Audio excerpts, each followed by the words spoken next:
সামান্যতম যে আইনগুলো সেগুলো এক জায়গায় নিয়ে এসে একটা কোড, আলাদা ওয়েজ কোড করা হয়েছে। সোশ্যাল সিকিউরিটি কোড, অকুপেশনাল হেলথের একটা আলাদা কোড করা হয়েছে। ইন্ডাস্ট্রিয়াল রিলেশনস বলে একটা, যেটা ইন্ডাস্ট্রিয়াল ডিসপিউট অর্থাৎ ইন্ডাস্ট্রিয়াল মালিক শ্রমিক বিরোধ, সেটার জন্য একটা আলাদা কোড করা হয়েছে। অকুপেশনাল হেলথ এবং সোশ্যাল সিকিউরিটি ইত্যাদি ইত্যাদি, এটা নিয়ে একটা আলাদা ওয়েজ কোড করা হয়েছে। ওয়েজ নিয়ে তো একটা আলাদা কোড করা হয়েছে। এভাবে ভাগ করে 4টে কোডের মধ্যে 29টা আইনকে, যেগুলো পুরনো আইন ছিল, যেগুলো চালু আইন ছিল পুরনো বলছি, তার মধ্যে থেকে 29টা আইনকে ভাগ করে করে কোনোটা 13টা আইন নিয়ে একটা কোড, কোনোটা 10টা আইন নিয়ে একটা কোড, এরকম করা হয়েছে। তো যা আছে, যা কোড আছে, কোডের মধ্যে বিরাট কিছু পরিবর্তন হয়েছে সেটা বলা যাবে না, কিন্তু হয়েছে। এবং সেই পরিবর্তনটার জন্যই সারা দেশে লেবার কোড নিয়ে একটা আপত্তি উঠেছে বা বিরোধিতা, ট্রেড ইউনিয়নের বিরোধিতা উঠেছে, ধর্মঘট হয়েছে সারা ভারতে। এবং বহু রাজ্যে সেটা প্রথম অবস্থায় চালু করতে চায়নি, কিন্তু এখন বলতে পারা যায় সারা ভারতবর্ষে কম বেশি কেরালা ছাড়া বর্তমান পশ্চিমবঙ্গ এখনও চালু নয়। তবে সম্প্রতি পরিবর্তিত রাজ্য সরকার তারা বলেছেন এখানে লেবার কোডটা চালু করে দেবেন, অর্থাৎ লেবার কোডের রুলসটা তারা চালু করে দেবেন এবং চালু করতে হবে। তো ফলে এই রাজ্যে যেটা ছিল না সেটা এখানেও চালু হবে। অর্থাৎ ভারতবর্ষ জুড়ে মোটামুটিভাবে সমস্ত রাজ্যেই প্রায় লেবার কোড হয়ে গেল, একমাত্র কেরল ছাড়া। এইরকম পরিস্থিতি। কেরলেও কংগ্রেস সরকার আসার পরে পরিস্থিতি কোনো পরিবর্তন কী ঘটবে সেটা আমরা বলতে পারছি না। আগামী আরও কয়েক মাস দেখতে হবে, কারণ কংগ্রেস কর্ণাটকে এটা চালু করেছে লেবার কোড, কংগ্রেস হরিয়ানায় করেছে, হিমাচল প্রদেশে করেছে, বা অন্যান্য যেখানে যেখানে কংগ্রেস ইউনাইটেড যুক্তফ্রন্টে আছে সেখানে চালু হয়ে গেছে। ফলে এখানে কংগ্রেস কেরালায় খুব একটা যে দীর্ঘদিন ধরে এটা হবে না এমনটা নয়। আমার মনে হয় খুব শীঘ্রই এটা তো হয়তো ঘোষণা আমরা শুনতে পাবো। যাই প্রশ্ন হচ্ছে যে এই কোডের মাধ্যমে যেটা করতে চাওয়া হলো, বাস্তবে যেটা চলছিল সেটাকে আইনসম্মত করা হবে। অর্থাৎ শ্রম আইন থাকা সত্ত্বেও শ্রমিকদের কত অংশ, আমরা যদি একটু দেখি যে শ্রম আইন চালু আছে, আমরা যখন কথাটা বলি শ্রমিকদের জন্য আইন, অ্যাকচুয়ালি শ্রমিকদের মধ্যে কত অংশের জন্যই আনা। ভারতবর্ষ জুড়ে শ্রমিকদের মধ্যে 92% জন্য কোনো শ্রম আইন নেই, মাত্র 8% জন্য আছে। এবারেও যে আইনটা হলো, এই আইনটা দেখলে মনে হবে অনেক বড়, এবং এটা তো প্র্যাকটিক্যালি রেকমেন্ডেশন ছিল।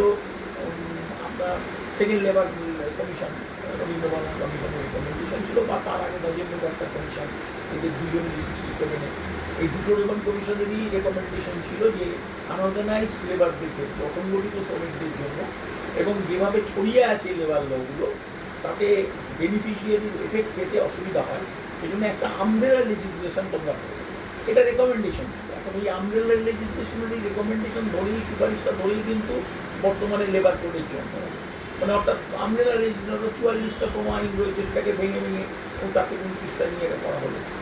কিন্তু বাস্তবে যেটা হয়েছে সেটা হচ্ছে শ্রমিকের অধিকার সম্প্রসারণের বদলে এখানে শ্রমিককে কার্যত যেটা মালিকরা চাইছে, এবং এটা তো ঘটনা যে তারা বলেছে যে ব্যবসাকে এগিয়ে নিয়ে যাওয়ার স্বার্থে, বিজনেসকে আরও বেশি সহজ করার জন্য ব্যবসাকে আমরা লেবার লটাকে এই জায়গায় নিয়ে নেব। এবং এটা একটা কনসেপ্ট, এটা আরবান মিডল ক্লাসের মধ্যে আছে, ইন্টেলেকচুয়ালদের মধ্যে একটা বড় অংশের মধ্যে আছে, এবং আপনার গভর্নমেন্টের পলিসি লেভেলও একটা জায়গায় আছে। সব জায়গাতেই ঘুরিয়ে ফিরিয়ে একটাই ব্যাপার আছে, কথা আছে, যদি ইনভেস্টমেন্টকে অ্যাট্রাক্ট করতে হয় তো প্রথমেই তারা ধরে নিচ্ছে, বলে দেওয়া হয় যে এখানে লেবার লজের ক্ষেত্রে, লেবারের ক্ষেত্রে কোনো জারিগিরি থাকবে না, লেবারের ক্ষেত্রে আপনারা সিটি আইন থাকবে, যেভাবে ধরুন ইমপ্লিমেন্টেশন, লেবার ল ইমপ্লিমেন্ট করার ক্ষেত্রে যে জারিগুলিগুলো থাকে, জোড়াগুলিগুলো থাকে, সেগুলো ইন্সপেকশন তথা ইমপ্লিমেন্টেশনের জন্য ইন্সপেকশন ইত্যাদি ইত্যাদি যেগুলো থাকবে না ইত্যাদি।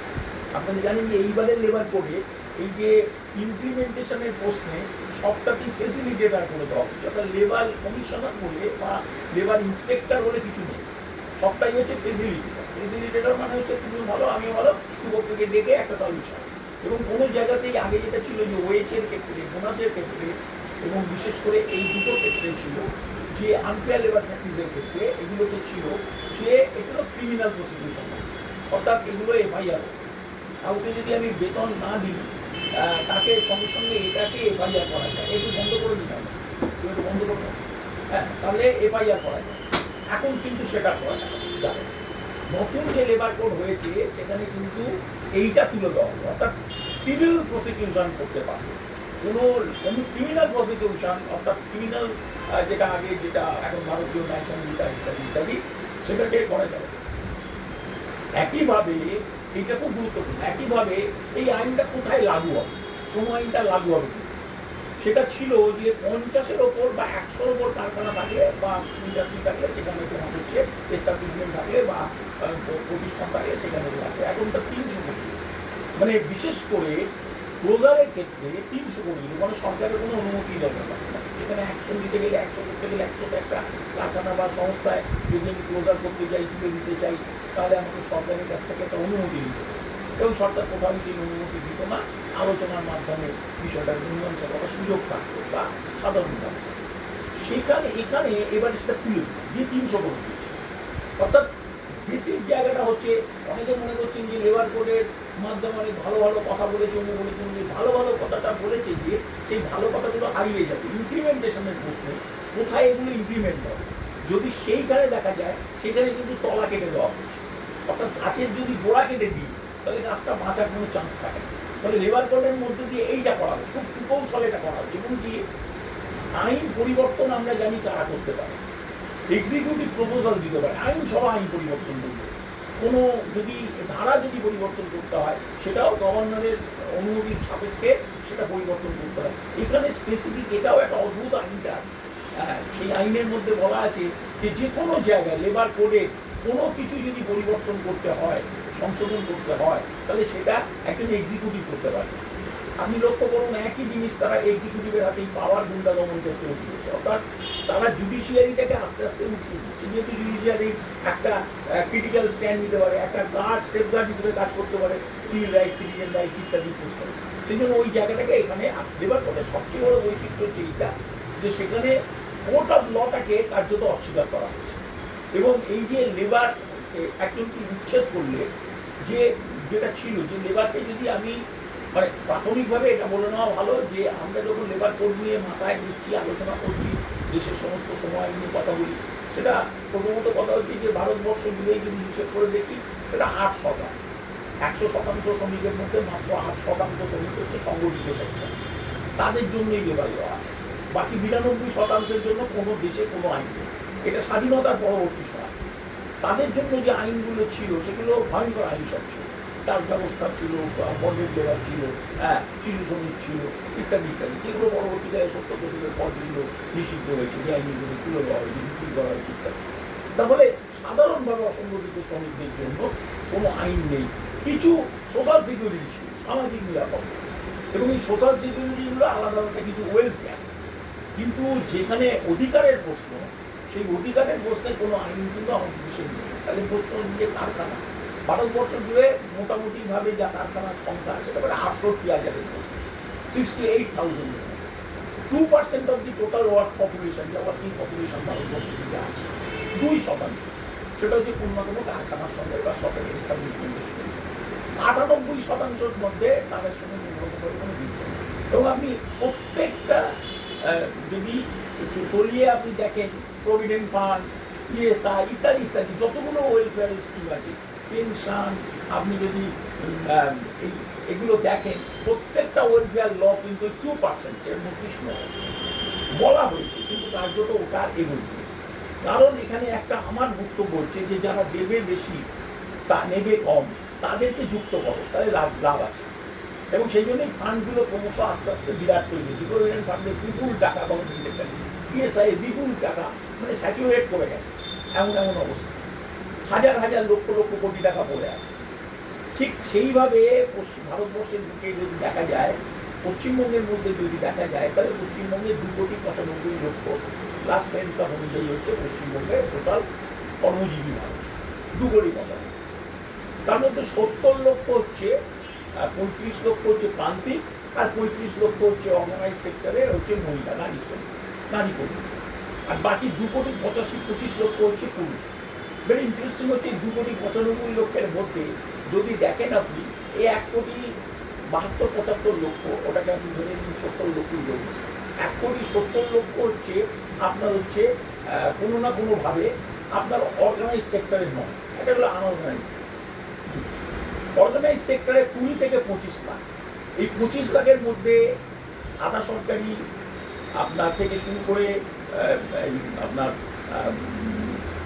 Quasi judicial body, municipal affairs, তারপরে আপনার হচ্ছে যেগুলোকে আধা সরকারি বলে আর কি, শিক্ষক, তারপরে আপনার সরকারি কর্মচারী ইত্যাদি ইত্যাদি মিলিয়ে সেই সংখ্যাটা হবে 12 লাখের মধ্যে। আর 8 লাখ হচ্ছে অর্গানাইজ সেক্টরের যেগুলো বড় বড় কারখানা, যেখানে ফ্যাক্টরি মানে বড় কারখানা বলার উপরে একদম আইন অনুযায়ী বলি ফ্যাক্টরি। এই ফ্যাক্টরি পপুলেশন টোটাল কর্মসংস্থান হচ্ছে 8 লাখ, তার মানে 12 8 20 লাখ, আমি এটাকে বাইরে 25 লাখ বললাম। 25 লাখ যদি বলি, মানে সেন্সাসটা 2011 হয়েছে, আমরা এখন বসে কথা বলছি 2024, 15 বছরের কোনো সেন্সাস হয়নি। তারপরে আমরা যদি এটাকে যদি বাড়িয়ে ধরি 5 লাখ, তাহলে আমি বলতে পারি যে এইটাকে অর্থাৎ 25 লাখ বাদ দিয়ে টোটাল পপুলেশনটা, যেটা ওয়ার্কিং পপুলেশন যেটাকে আমরা বলছি 2,70 লাখ, এই 2,70 লাখই হচ্ছে আনঅর্গানাইজ। নট অনলি আনঅর্গানাইজ নয়, এরা বেসিক্যালি হচ্ছে আপনার এদের কোনো সেই অর্থে সোশ্যাল সিকিউরিটি নেই, অর্থাৎ সামাজিক সুরক্ষা নেই। এবং এর মধ্যে একটা বিশাল অংশের মানুষ যারা প্রান্তিক, এবং আবার প্রান্তিক শ্রমিক যারা আছেন, যাদের আপনারা জানেন যে প্রান্তিকের ব্যাখ্যাটা হচ্ছে 170 দিনের নিচে যারা কাজ করে, এই প্রান্তিক শ্রমিক যারা বছর 365 দিনের মধ্যে, এই প্রান্তিক শ্রমিক যাদেরকে বলা হয়, তাদের মধ্যে আবার মহিলা শ্রমিকের সংখ্যা বেশি, নারী কর্মীর সংখ্যা বেশি। এবং পশ্চিমবঙ্গে 18,000 ফ্যাক্টরি আছে। আমাকে যদি আপনি জিজ্ঞাসা করেন আইন কি, 18,000 ফ্যাক্টরির ক্ষেত্রে আইন কি? আইন হচ্ছে যে যদি এখানে কোথাও 50 জনের অধিক নারী কর্মী কাজ করে, তাহলে সেক্ষেত্রে আপনাকে কেস রাখতে হবে। 50 জনের বেশি শ্রমিক কাজ করলে সেখানে সেক্সুয়াল হ্যারাসমেন্টের কমিটি, 50 জনের অধিক যদি কমিটিতে 20 জনের অধিক যদি কোনো জায়গায় মহিলা শ্রমিক থাকে, তার জন্য সেখানে টয়লেট। হ্যাজার্ডাস ইন্ডাস্ট্রি হলে, যদি সেটা হ্যাজার্ডাস ইন্ডাস্ট্রির জন্য হয়, তাহলে সেক্ষেত্রে আপনার হচ্ছে আপনার একটা নির্দিষ্ট সময় 6 ঘন্টার বেশি কাউকে দিয়ে কাজ করানো যাবে না। এইসব আইন আছে। কিন্তু ঘটনা এটাই যে পশ্চিমবঙ্গের বুকে সারা ভারতবর্ষে, এটা আমি অনেক জায়গায় বলেছি, একটু চমকে যাওয়ার মতো, সেটা যে 18,000 ফ্যাক্টরি আছে পশ্চিমবঙ্গে, অসংখ্য মানে রেজিস্টার্ড ফ্যাক্টরি।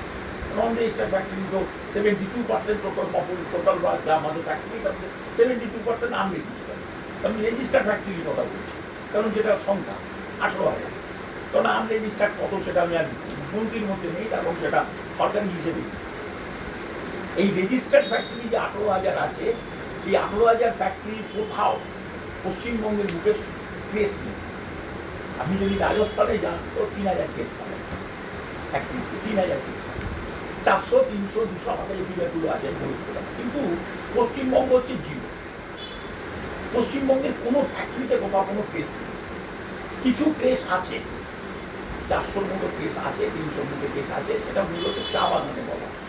আমাদের এখানে যে প্ল্যান্টেশনটা আছে, 250-র মতো অর্গানাইজ সেক্টরের প্ল্যান্টেশন আছে, চা বাগান আছে, সেখানে কেস আছে। কেসগুলোর মধ্যে যেগুলো আছে সেটাও অনেক গণ্ডগোল। যে কেস বলতে যা যা থাকতে হবে সেগুলোর তার সমস্ত সুযোগ সুবিধা, মানে বাচ্চাদের বিস্কুট থেকে দুধ থেকে শুরু করে সেখানে একদম অ্যাটেন্ডেন্ট থেকে শুরু করে সেখানে মানসিক থেকে শুরু করে সব কিছু থাকতে হবে, একদম শুধু থাকতে হবে, সেসব কিছুই।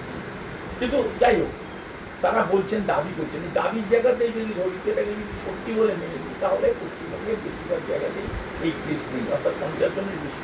আপনারা জানেন বিগত বর্তমান সরকার কেন্দ্রে আসার পরে এরা কেস নিয়ে খুব লাফালাফি করেছিল সারা ভারতবর্ষ জুড়ে। দেখবেন বহুবার নরেন্দ্র মোদী প্রধানমন্ত্রী বহু জায়গায় বক্তব্য রাখতে গিয়ে কেস নিয়ে অতিমাত্রায় সংবেদনশীল কথাবার্তা বলেন।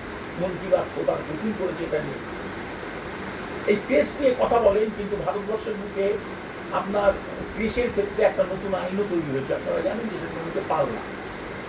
অর্থাৎ এই যে পালনা আইনটা তৈরি হয়েছে, এই আইনের ফলে মানে এটা একটা ওয়েলফেয়ার কেস তৈরি করবে, এবং এগুলোতে কোঅপারেটিভ সিস্টেমে এই কেসটা তৈরি করতে পারা যায়।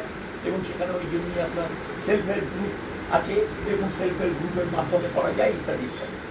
পশ্চিমবঙ্গের দিকে আজ পর্যন্ত, আমি জানি না বর্তমান সরকার কী করবে, আজ পর্যন্ত এই পালনা আইনটা কার্যকরী হয়নি। বিগত সরকারের আমলে হয়নি, এই সরকারের আমলে কী করবে আমি জানি না, বলতে পারবো না, এখনো পরিস্থিতিটা আমি বলতে পারছি না। কিন্তু একটা বিষয় পরিষ্কার, ওরিয়েন্টেশন চেঞ্জ হয়ে গেছে। মানে ট্রেড ইউনিয়নের দুর্বলতার জায়গাটা এইটা যে ট্রেড ইউনিয়ন কখনো এইটাকে চ্যালেঞ্জ করছে না। নারী শ্রমিকদের জন্য ধরুন 4টে আইন খুব দারুণ আইন, খুব কার্যকর করা যায়। 1976 হচ্ছে আপনার সমকাজে সমবেতন আইন, ইকুয়াল রেমুনারেশন। এই ইকুয়াল রেমুনারেশন অ্যাক্ট অনুযায়ী ভারতবর্ষের দিকে বলা হলো যে সমস্ত জায়গাতেই এটা নজরদারি করবে, এর জন্য একটা এনজিওদের নিয়ে একটা কমিটি তৈরি করবে, থার্ড পার্টি ইকুয়াল রেমুনারেশন পাচ্ছে কিনা তারাও কমপ্লেন করতে পারে। পশ্চিমবঙ্গের 25টার মতো এনলিস্টেড এনজিও, তাদের নিয়ে একটা কমিটি তৈরি হলো, শ্রমমন্ত্রীকে চেয়ারম্যান। আলটিমেটলি কিন্তু সেই রিপোর্টটা আজ পর্যন্ত আমি অ্যাপ্লাই করেছি একাধিকবার, আজ পর্যন্ত কিন্তু কোনো জবাব পশ্চিমবঙ্গ সরকারের কাছ থেকে পাইনি যে কোনো কমপ্লেন এর ভিত্তিতে হয়েছে কিনা এনজিওরা, এবং কোনো কমপ্লেন হয়েছে কিনা এবং সেটার ভিত্তিতে কোনো অ্যাকশান হয়েছে কিনা। মানে অর্থাৎ সমকাজী সমবেতন এটা খুব গুরুত্বপূর্ণ, আর ম্যাটারনিটি লিভটা খুব গুরুত্বপূর্ণ। আপনারা চমকে যাবেন শুনলে যে সারা ভারতবর্ষে 26 সপ্তাহ, এখন বেড়ে বর্তমান কেন্দ্রীয় সরকার এটাকে 26 সপ্তাহ করে দিয়েছে। এই 26 সপ্তাহের যে এটা ম্যাটারনিটি লিভটা, মানে maternity leave not only maternity benefit, maternity benefit অনেক বড়। করাচি কংগ্রেসে 1931 সালে যে সিদ্ধান্ত হয়েছিল যে আমরা যদি স্বাধীন হই তাহলে দুটো জিনিস আমরা করব, ইন্টারেস্টিং। করাচি কংগ্রেস 1931 সালে, তার মধ্যে প্রথমটা ছিল যে মাতৃত্বকালীন সুবিধা, অর্থাৎ শুধুমাত্র বেতন নয়, আরও অন্যান্য যে সুবিধাগুলি 9 বছর বয়স পর্যন্ত শিশুকে দেওয়া থেকে শুরু করে মাতৃত্বকালীন করা শুরু করে। অর্থাৎ কেন আমরা করবো না, স্টেটের এটা রেসপন্সিবিলিটি, স্টেটের ভবিষ্যৎটাকে স্টেট নিজের ভবিষ্যৎ বলে মনে করছে, সেই জন্য স্টেটের এটা দায় বলে গণ্য, লায়াবিলিটিস হিসেবে গণ্য করা হচ্ছে ম্যাটারনিটি বেনিফিট। এখন কি হচ্ছে, ম্যাটারনিটি বেনিফিট ভারতবর্ষের সব জায়গাতেই, আমি পশ্চিমবঙ্গ নিয়ে কথা বলি, ভারতবর্ষের সব জায়গাতেই ম্যাটারনিটি বেনিফিটে 24 সপ্তাহ বাড়িয়েছে, কিন্তু এটা অর্গানাইজ সেক্টরে দেয়। তাহলে অর্গানাইজ সেক্টর মানে কি, আপনি জানেন যে ফ্যাক্টরি ক্ষেত্রে 2% of the total working population. তাহলে বাকি জায়গায় কি হচ্ছে, আপনি যদি ম্যাটারনিটি বেনিফিট প্রথমেই বলে নেওয়া হচ্ছে যে ম্যাটারনিটি বেনিফিট যদি আপনি চান তাহলে আপনাকে আমি কাজে নেবেন। হ্যাঁ, ম্যাটারনিটি বেনিফিটটাকে যদি আপনি বলেন ম্যাটারনিটি লিভ আপনি জন্য without any pay, maternity live without pay, এটা যদি রাজি থাকেন তাহলে কাজ করবেন, নাহলে আপনাকে আমি দেবেন। অর্থাৎ নারী কর্মীদের কাজের ক্ষেত্রে এই ম্যাটারনিটি লিভ বলুন, ম্যাটারনিটি বেনিফিট বলুন, একটা বাধা হয়ে গেছে। অথচ স্বাধীনতার আগে দুটো বিষয় ছিল, তার মধ্যে একটা কিন্তু ম্যাটারনিটি লিভ ছিল, আর একটা ছিল ওয়েজ, ন্যায্য মজুরির প্রশ্ন। কথা হয়েছিল যে প্রথম 10 বছর আমরা ন্যূনতম মজুরি দেবো, তারপর আমরা ন্যায্য মজুরি দেবো, তারপর আমরা বাঁচার মতো মজুরি দেবো। এই যে মজুরিটা, ন্যূনতম মজুরি স্টেজেই আমরা আছি, এখনো পর্যন্ত ন্যায্য মজুরি কোথাও দেওয়া হয় না। এবং এটা সরকারি কমিশনগুলো, একাধিক কমিশন কাজের রিপোর্ট যদি দেখে সেখানেও বলা হচ্ছে ন্যায্য মজুরি দেওয়া হচ্ছে। অর্থাৎ বাঁচার মতো মজুরি আর ন্যূনতম মজুরির মাঝখানটা হচ্ছে ন্যায্য মজুরি দেওয়া। তাহলে এখন ন্যূনতম মজুরি স্টেজে আছে, কিন্তু ন্যূনতম মজুরি বা কি, ন্যূনতম মজুরি ঘোষণা একরকম। এই যে দেখেন না বাজেটে যেরকম ঘোষণা করছে, আমরা যারা ভুক্তভোগী মানুষ, আমরা এই বাজেট ঘোষণাকে খুব একটা, এগুলো সব গাল ফুলিয়ে, গলা ফুলিয়ে, শিলা ফুলিয়ে প্রত্যেক বলা হয়। আর আমাদের যে রাজ্যের খবরের কাগজ, তারা এই ক্রিটিক্যাল স্ট্যান্ডটাই নেওয়া ছেড়ে দিয়েছে। যে বাজেটের এই যে আগে ছিল না যে বাজেটের ক্ষেত্রে একটা অ্যাসুরেন্স কমিটি থাকতো, সেই অ্যাসুরেন্স কমিটি বলে দিত, একটা আলাদা বই বের করতো এই বাজেটের দিনই বের করতো, যে গত বছরের বাজেটের সময় তুমি কী কী বাজেট অ্যালোকেশন করেছিলে আর কী কী ইমপ্লিমেন্ট করেছো আর কোথায় কী খরচ হতো, কি অ্যাসুরেন্স কমিটি একটা সঙ্গে সঙ্গে বই বের করতো। সেই বই এখন আর বেরোয় না, এবং অ্যাসুরেন্স কমিটি বলে কিছু আছে বলেও আমি শুনি না, যেটা আগে ক্রিটিক্যাল জায়গা থেকে দেখা হতো। মানে অর্থাৎ বিরোধীদের ক্ষেত্রে এই কাজগুলো ছিল, বিরোধীদের এই কাজগুলো খুব গুরুত্ব দিয়ে করা হতো। সিএজি রিপোর্ট খুব গুরুত্ব দিয়ে করা হতো, আমরা কাগজ খুললেই দেখতে পেতাম সিএজি আজকে অমুক ডিপার্টমেন্টের ব্যাপারে এই করেছে। আজকে কোনো খবরের কাগজে কোথাও কোনো সিএজির অস্তিত্ব নেই, সিএজি রিপোর্ট বেরোয় না।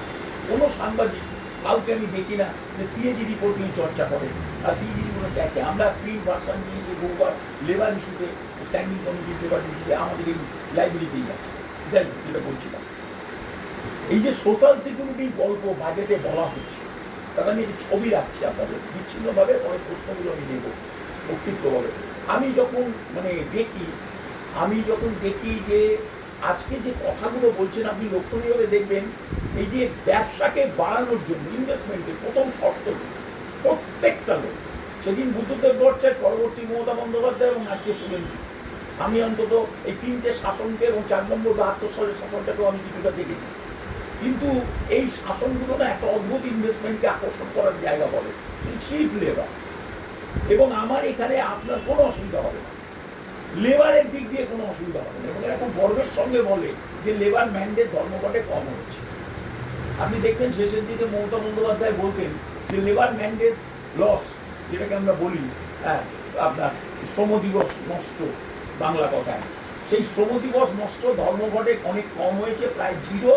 যখন আমি ক্ষমতায় এসেছিলাম তখন 30% ছিল, 35%। আর লকআউটে এখানে কিন্তু একটু চেপে যায়। অর্থাৎ মালিকদের ধর্মঘটটা কিন্তু বহাল তবিয়তে বেড়ে গেছে, শ্রমিকের ধর্মঘটটা শেষ হয়ে গেছে।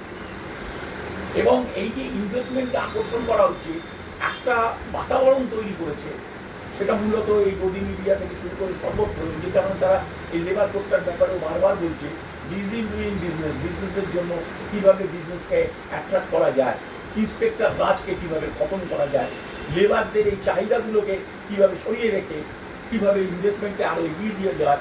এইটার কারণেই আমরা এই লেবার কোড করছি, তাই না?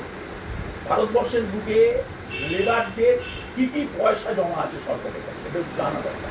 আপনি দেখবেন যত আলোচনা হচ্ছে বিগত 10 বছরের মধ্যে, 15 বছরের মধ্যে বা আজকের তারিখেও কোনো পার্লামেন্টে কোনো এমপি, পশ্চিমবঙ্গ থেকে যে 42 জন এমপি আছে তাদের মধ্যে কেউ এই প্রশ্ন তোলেনি। হ্যাঁ, নিশ্চয়ই আমাদের এখান থেকে যে সমস্ত সরকারের টাকা বকেয়া ছিল, যেমন আমাদের 100 দিনের যে টাকা বকেয়া ছিল, আবাস যোজনার বকেয়া ছিল, ইত্যাদি ইত্যাদি, এই প্রশ্নগুলো প্রায় মুখোমুখি করে। কারণ নির্বাচনী প্রচারে দুই পক্ষই কাজে লাগে। ও বলে দুর্নীতির জন্য বন্ধ ছিল, এ বলে আমাদের দেওয়া হচ্ছে না, আমরা মানুষের জন্য কী করবো।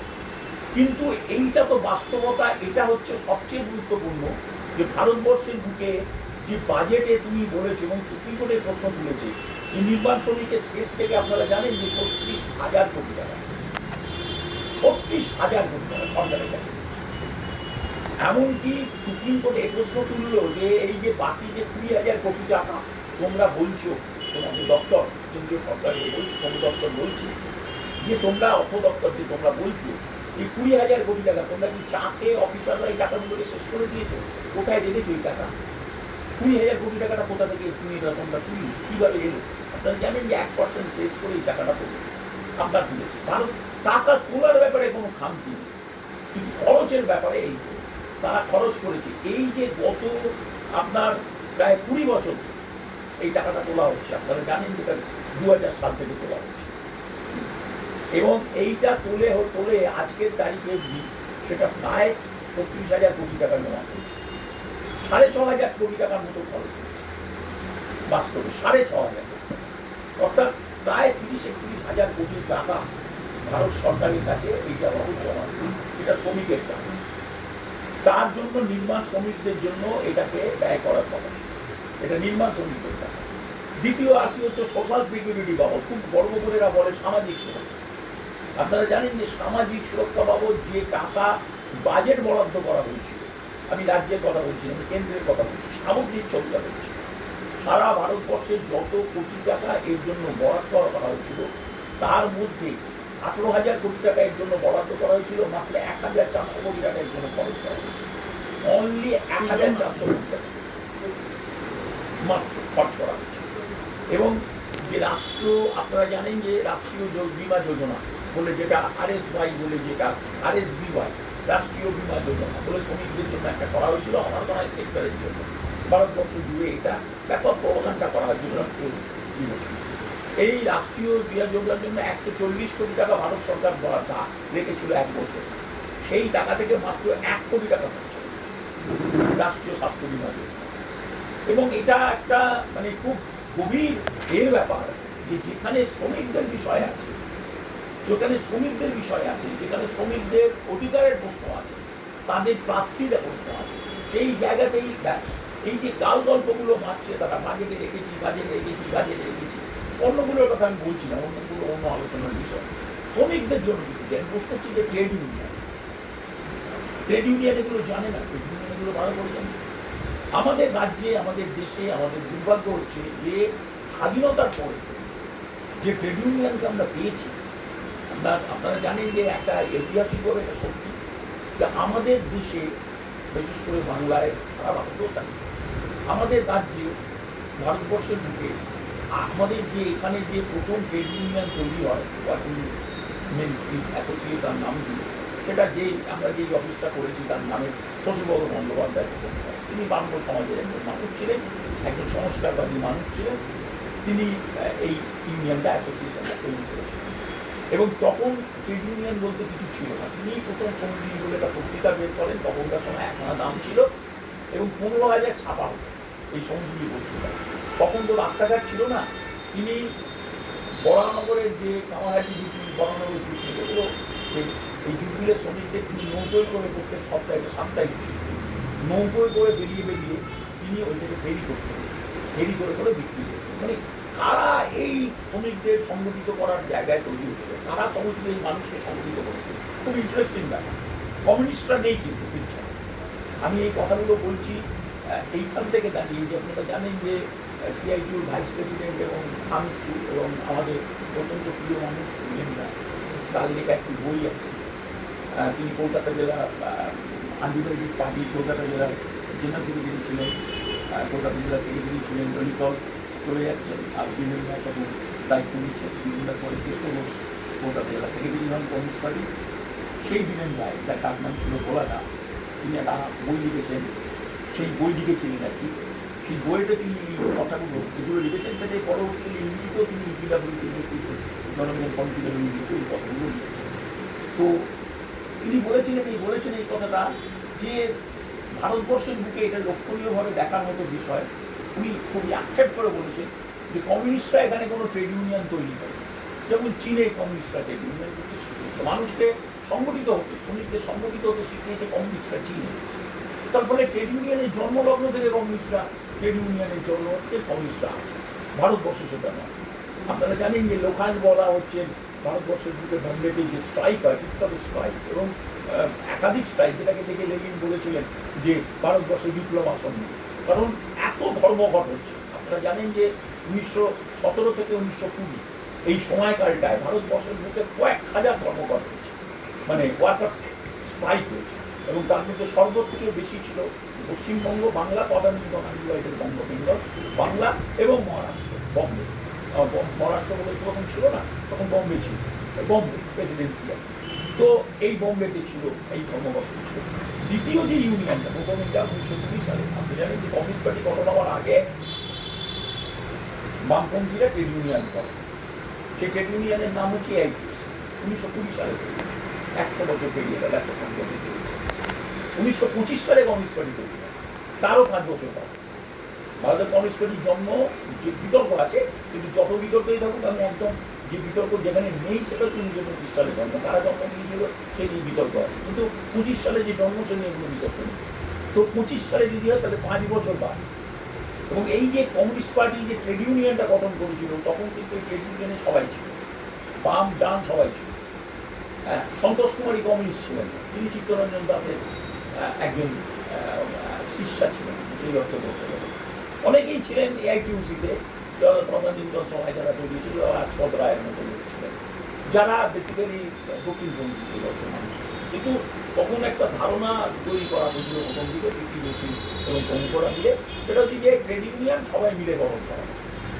এবং এই কনসেপ্টটা কিন্তু অনেক পুরনো। কেন পুরনো?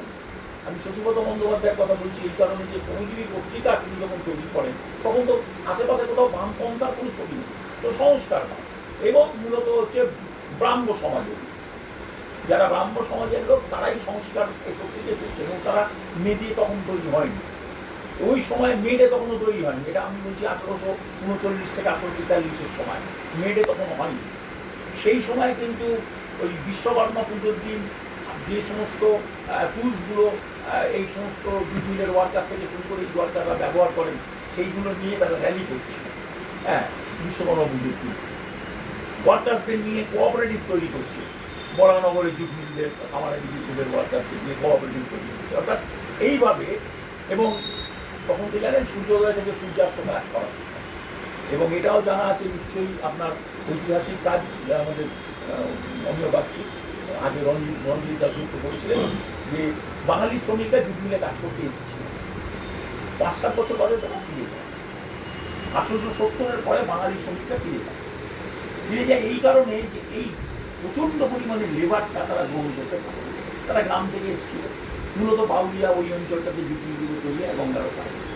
এরা জুটমিল এবং টেক্সটাইল মিল, কটন মিল, এরা ফিরে যায়। ফিরে যাওয়ার পরে একটা ভ্যাকুয়াম তৈরি হয়। সেই সময় কিন্তু এই আফগান ফ্রি ওয়ার্কাররা আসে, অর্থাৎ বিহার থেকে, ঝাড়খণ্ড থেকে, এখন ঝাড়খণ্ড, বিহার থেকে, আন্ধ্রপ্রদেশ, বিভিন্ন জায়গা থেকে ওয়ার্কাররা আসে। এবং তখন কিন্তু এই হাফ টাইমের দাবি ছিল, অর্ধ দিবস, মানে অর্থাৎ হাফ টাইম, অর্থাৎ আমি যখন আমাকে খাবারের জন্য হাফ টাইম দিতে হবে। এবং এই সময় ভাবুন একবার, প্রথম দিকের দাবিগুলো মানে সূর্যোদয় থেকে সূর্যাস্ত, তখন তো শেডের ভেতরে আলো নেই। প্রথম অবস্থায় শেডের ভেতরে আলো ছিল না, শুধু অফিসগুলোয় প্রথম আলো এসছে, তখন আলো সবে এসছে আর কি, মানে লাইট সবে এসছে, ইলেকট্রিক সবে এসছে। সূর্যোদয় থেকে সূর্যাস্ত তারা কাজ করতো এবং সেই কাজের এত প্রেশার ছিল তারা কাজ করতে পারত। আজকের অবস্থা 1843 সালে আপনি রামমোহন রায় এর একটা সংকলন আছে, আপনি যদি রামমোহন রায় সেই সংকলনটা দেখেন, তাতে রামমোহন রায় বলছেন 1833 সালে প্রিভি কাউন্সিলে তাকে রাজারা পাঠায়। ইংরেজরা ভারত সরকারের তুলনায় অনেক র্যাডিক্যাল ছিল।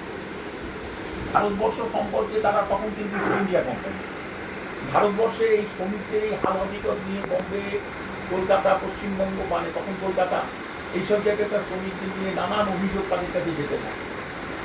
তখন তারা জানতে চান, তখন রাজা রামমোহন রায় এই প্রিভি কাউন্সিলের কাছে একটা ডেপুটেশন নিয়ে যায়। আমি আমার বই যেটা বের করেছি সেই বইতে লিখেছি যে প্রিভি কাউন্সিলের প্রশ্ন উত্তরটা কি ছিল, যে সেখানে রাজা রামমোহন রায় কি জিজ্ঞাসা করছে আর উত্তরে রাজা রামমোহন রায় কি বলছেন শ্রমিকদের নিয়ে। আমার ধারণা যে রামমোহন রায়ের পর অনেক তাবর তাবর লোক আমাদের মনীষা আছেন, কিন্তু শ্রমিকদের পক্ষে এই কথাগুলো কেউ কোনোদিন বলেনি। তিনি যেটা বলেছিলেন এগুলো প্রচারিত হয় না। দুর্ভাগ্যজনকভাবে রাজা রামমোহন রায়ের অন্যান্য বিষয় সংস্কার নিয়ে অনেক কথা বলা হয়, নিশ্চয়ই সেগুলো তো জরুরি বিষয় বলা, কিন্তু এই যে শ্রমিকদের হয়ে তার যে এই বক্তব্য হাজির করা ইস্ট ইন্ডিয়া কোম্পানির কাছে, প্রিভি কাউন্সিল, ইস্ট বেঙ্গলের বিরুদ্ধে প্রিভি কাউন্সিলের কাছে তিনি যে তুলেছিলেন, এবং যার ভিত্তিতে এনকোয়ারি কমিশন এসেছিল ভারতে ওই বক্তব্যের পরিপ্রেক্ষিতে, এবং তাকে জিজ্ঞাসা করেছিল তোমার শ্রমিকরা কি পড়ে, কাজ যারা করে, উনি বলেছিলেন তলার দিকে শুধু একটিমাত্র ম্যাগনেটের মতো জিনিস তারা পড়ে, ঊর্ধ্বাঙ্গে কিছু নেই। বলে এই অবস্থায় শ্রমিকরা কারখানায় কাজ করে, বলে হ্যাঁ এই অবস্থাতেই শ্রমিকরা কাজ করে, কারণ তাদের উপরে এনে মজুরি কত পায়, তখনকার সময় বলেছিল যে এইরকম মজুরি পায়, তো ইত্যাদি ইত্যাদি, মানে আর কি, তার থাকে কোথায়, তাদের ঘর কেমন, হ্যাঁ বাসস্থান কীরকম, তাদের বলেছিল বাসস্থান কি দিয়ে তৈরি, ওগুলা পাতা দিয়ে তৈরি, কোনো পারমানেন্ট কোনো স্ট্রাকচার নেই, কোনো কিছু নেই, ইত্যাদি ইত্যাদি। এই পরিস্থিতি খুব বিরাট পরিবর্তন ঘটেছে, আমি তা এখনো মনে করি। আজকের তারিখে দাঁড়িয়ে যদি আপনি কোনো জুটমিল এরিয়ায় যান, 100 বছরে বোধহয় সেই ফাটা পায়খানাগুলো পরিষ্কার হয় না। আজও যদি আমরা সম্প্রতি আমাদের কাগজ যদি আপনারা ফেলে দেখেন, লিখে থাকবেন, আমরা মনিয়াদি অঞ্চলে বেশ কিছু কারখানার সমীক্ষা করে, এই টয়লেটগুলো সমীক্ষা করে ছবি তুলে আমাদের কাগজে ছেপেছি। এই এই জাস্ট বোধহয় মাস 6 মধ্যে যে কাগজগুলো বেরিয়েছে, পুরোনো কাগজগুলো দিয়ে দেখেন, বুলেটিন, আমাদের যে বুলেটিন, এখানে দেখবেন আপনারা, অর্থাৎ শ্রমিকরা যে পরিমাণ আপনার সার্ভিস প্রোভাইডার, যে পরিমাণ সার্ভিস তারা প্রোভাইড করছেন, যে বিষয়গুলোতে তাদের প্রাপ্য অধিকার, সেগুলো তারা কোথাওই পাচ্ছেন না, এবং না সরকারের কাছে তারা পাচ্ছেন না এই সমগুরুত্ব দিয়ে ট্রেড ইউনিয়ন এইগুলোকে গুরুত্ব দিয়ে দেখছে। অর্থাৎ ট্রেড ইউনিয়নেরও কাছে সমস্যা হচ্ছে যে ট্রেড ইউনিয়ন যে পরিস্থিতি, যেমন আনঅর্গানাইজদের অর্গানাইজ করার মধ্য দিয়ে, আমি সব জায়গায় বলি যে অসংগঠিতদের, যারা বলেন না যে অসংগঠিতদের সংগঠিত করা খুব সমস্যা, তারা ভুল বলেন। তার কারণ অসংগঠিতদের সংগঠিত করার মধ্য দিয়েই শ্রমিক আন্দোলনের বিস্তার, ব্যাপ্তি এবং ক্ষমতা বৃদ্ধি হচ্ছে। আপনি যদি প্রথম অবস্থায় দেখেন তাহলে যারা আপনার রেলের কুলি, আপনি যদি দেখেন যে এই সাফাই কর্মী, এই যদি দেখেন সাফাই কর্মী, যেটা সাকিনা বেগমের যে বড় ভূমিকা, যেখানে সাকিনা বেগমের কথা বলা হয়, তখনকার সময় জুটমিল, যেটা প্রভাবতী দেবী এবং সন্তোষ কুমারীর কথা বলা হয়, তখনকার আমলে বিমলা প্রতিভা, যেটা কয়লা খনি অঞ্চলে বিমলা প্রতিভা দেবী, তিনি ভগৎ সিংয়ের শিষ্যা ছিলেন বলে বলা হয়, সীতারঞ্জন দাসের শিষ্য ছিলেন বলে আপনার সন্তোষ কুমারীকে বলা হয়, ইত্যাদি ইত্যাদি আরও অনেকে আছে। এরা সবাই অসংগঠিত ক্ষেত্রকে সংগঠিত করার মধ্য দিয়েই কিন্তু প্রথম তাদের বিস্তার হয়েছে। আজকে যেরকম বলা হচ্ছে, এবং যদি কমিউনিস্টদের বামপন্থীদের, আমি কমিউনিস্ট করবো না, শুধু বামপন্থীদের শ্রমিক আন্দোলনের মধ্যে তাদের ক্ষমতা বৃদ্ধির একটা প্রধান কারণ কি, এটা যদি দেখেন আপনি তৈরি, তাহলে দেখবেন 70 দশকে আমাদের ভারতবর্ষ জুড়ে একটা ব্যাপক বন্ধ কারখানা সংকট, পশ্চিমবঙ্গ তার ব্যতিক্রম নয়। 1972 সালে সিদ্ধার্থ শঙ্কর রায় যে মন্ত্রিসভা গঠন হয় কেন্দ্রের সরাসরি নেতৃত্ব দিয়ে 1972 আগে, 70 দশকে, পরবর্তী 72 সালে আমাদের এখানে কংগ্রেস সরকার, সেই সময় পশ্চিমবঙ্গের বুকে যদি দেখেন 177টার মতো কারখানা এখানে শুধু আইআরসিআই আন্ডারে, ইন্ডাস্ট্রিয়াল রিকনস্ট্রাকশন, তখন ব্যাংক অফ ইন্ডিয়া আইআইবিআই ছিল, পরে এখন আইআইসিসিএল ছিল, পরবর্তীকালে আইআইবিআই হয়, পরবর্তীকালে আইআইবিআই। যাই হোক, বিষয়টা একই, যে industrial reconstruction bank of India, যদি আমি এইভাবে অর্থাৎ টেক ওভার করবে, শিপ ইন্ডাস্ট্রি টেক ওভার করবে, করে তার মধ্যে থেকে একটা অংশকে তারা ন্যাশনালাইজ করবে, রাষ্ট্রায়ত্ত করবে, এই ছিল পদ্ধতি। এবং এখানে আমাদের প্রচুর কারখানা, যেগুলো বিশেষ করে আপনার বাঙালি শিল্পোদ্যোগীরা করেছিলেন, বেঙ্গল নামের কারখানা, ন্যাশনাল নামের কারখানা, ফার্মাসিউটিক্যাল, টেক্সটাইল, জুট মিল, এরকম প্রচুর, এনডিএমসি, তারপরে এনটিসি ইত্যাদি ইত্যাদি কারখানা, বা ফার্মাসিউটিক্যাল লাইকে বেঙ্গল কেমিক্যাল, স্মিথ, তারপরে আপনার বেঙ্গল ইমিউনিটি ইত্যাদি যে কারখানাগুলো, এইসব কারখানাগুলোকে টেক ওভার করে। পরবর্তীকালে এর মধ্যে থেকে বেশ কিছু কারখানা আপনার ন্যাশনালাইজ করে, হ্যাঁ, এবং কিছু কিছু ন্যাশনালাইজেশনের আগে এগুলোকে টেক ওভার করে ছেড়ে দিতে যায়, কেস করে সম্রাটবাবু, যেমন বেঙ্গল বোর্ডে চন্দ্রচন্দ্র। তো সেই সময় পাবলিক সেক্টরের এই যে টেক ওভারের, তখন একটা বন্ধ কারখানার ক্ষেত্রে, ক্লোজার শিপ ইন্ডাস্ট্রির ক্ষেত্রে, যেহেতু ইস্টার্ন ইন্ডিয়াতে সবচেয়ে বেশি পরিমাণ শিপ ইউনিট ছিল, সেই জন্য এই দাবিটা তখন একটা ট্রেড ইউনিয়নের তাগড়া দাবি ছিল, যে সমস্ত রুগ্ন এবং বন্ধ কারখানাকে রাষ্ট্রায়ত্তকরণ, জাতীয়করণ করতে হবে। কেন্দ্রীয় সরকারের এই নীতির সঙ্গে এই দাবি চ্যাম্পিয়ন হওয়ার একটা বড় জায়গা তৈরি হয় মিসেস গান্ধী ক্ষমতায় আসার পর 1972 সালে, 71 সালে। পরবর্তী সময় যেমনি পাবলিক সেক্টর রাষ্ট্রায়ত্তকরণ শিল্পগুলো আবার সামনে আসে, এবং সেই সময় এই ধরনের রাষ্ট্রায়ত্তকরণের পলিসি নেয়। এই পলিসি কিছুটা বামপন্থীদের জমি তৈরি করে, তার কারণ তাদের স্লোগানটা চ্যাম্পিয়ন। পরবর্তী সময় 80 দশকের পর কিন্তু আর কেউ, না কেন্দ্রীয় সরকার না রাজ্য সরকার, কোনো কারখানা কিন্তু আর রাষ্ট্রায়ত্তকরণ বা টেক ওভার করা করে। এই কারণেই কিন্তু 80 দশকের পর, আমি বিশেষ করে 90 দশক থেকে 91 নিউ ইকোনমিক পলিসির পর আরও মারাত্মক ঘটনা ঘটে, যে সমস্ত কারখানাগুলো তারা অধিগ্রহণ করেছিল সেগুলোকে ছেড়ে দিতে, অর্থাৎ নতুন একটা নিউ ইকোনমিক পলিসির পর নতুন একটা ছেড়ে দিতে। এবং এই যে অধিগ্রহণ কারখানাগুলো যখন ছেড়ে দিচ্ছে, তখনই কিন্তু ধাক্কাটা প্রথম মানে ট্রেড ইউনিয়নগুলো তৈরি। তার কারণ যে লড়াই তারা দিয়ে এই অধিগ্রহণ করাতে পেরেছিল, সেই সমলড়াই দিয়ে তারা নিউ ইকোনমিক পলিসির বিরুদ্ধে, গ্লোবালাইজেশন, লিবারালাইজেশনের বিরুদ্ধে তারা যথেষ্ট পরিমাণ এমন একটা অবস্থা তৈরি করতে পারলো না, যেগুলোকে আটকাতে পারে। ফলে তাদের জমি, মানে সেই জায়গা থেকে জমিটা দুর্বল। কিন্তু ট্র্যাডিশনাল, সেটা পাবলিক সেক্টর কিছু ছিল, ব্যাংক ছিল, এলআইসি ছিল, ইন্স্যুরেন্স ছিল, আপনার স্টিল ছিল, রেল ছিল, অর্থাৎ ট্র্যাডিশনাল যে সমস্ত বিভিন্ন কোর ইন্ডাস্ট্রি বলতে যেগুলোকে বোঝায়, বা core sector industry core sector বলে যেগুলোকে বোঝায়, সেগুলো হাতে থাকার ফলে তবু একটা জমি ছিল, যে ঠিক আছে ছিল। কিন্তু পরবর্তীকালে নিউ ইকোনমিক পলিসির পর, 90 দশকের পর, র্যাপিড যখন 2003 যখন আমাদের এনডিএ সরকার আসে, এটাকে র্যাপিডলি ইমপ্লিমেন্ট হতে থাকে, যে এটা বিরাষ্ট্রীয়করণ। এই রাষ্ট্রীয়করণের সময় যেরকম একটা ক্ষমতার বৃদ্ধি ঘটেছিল, মানে যদি দেখেন, কিন্তু বিরাষ্ট্রীয়করণের সময় মুখোমুখি দাঁড়িয়ে আর কিছু করা যায়।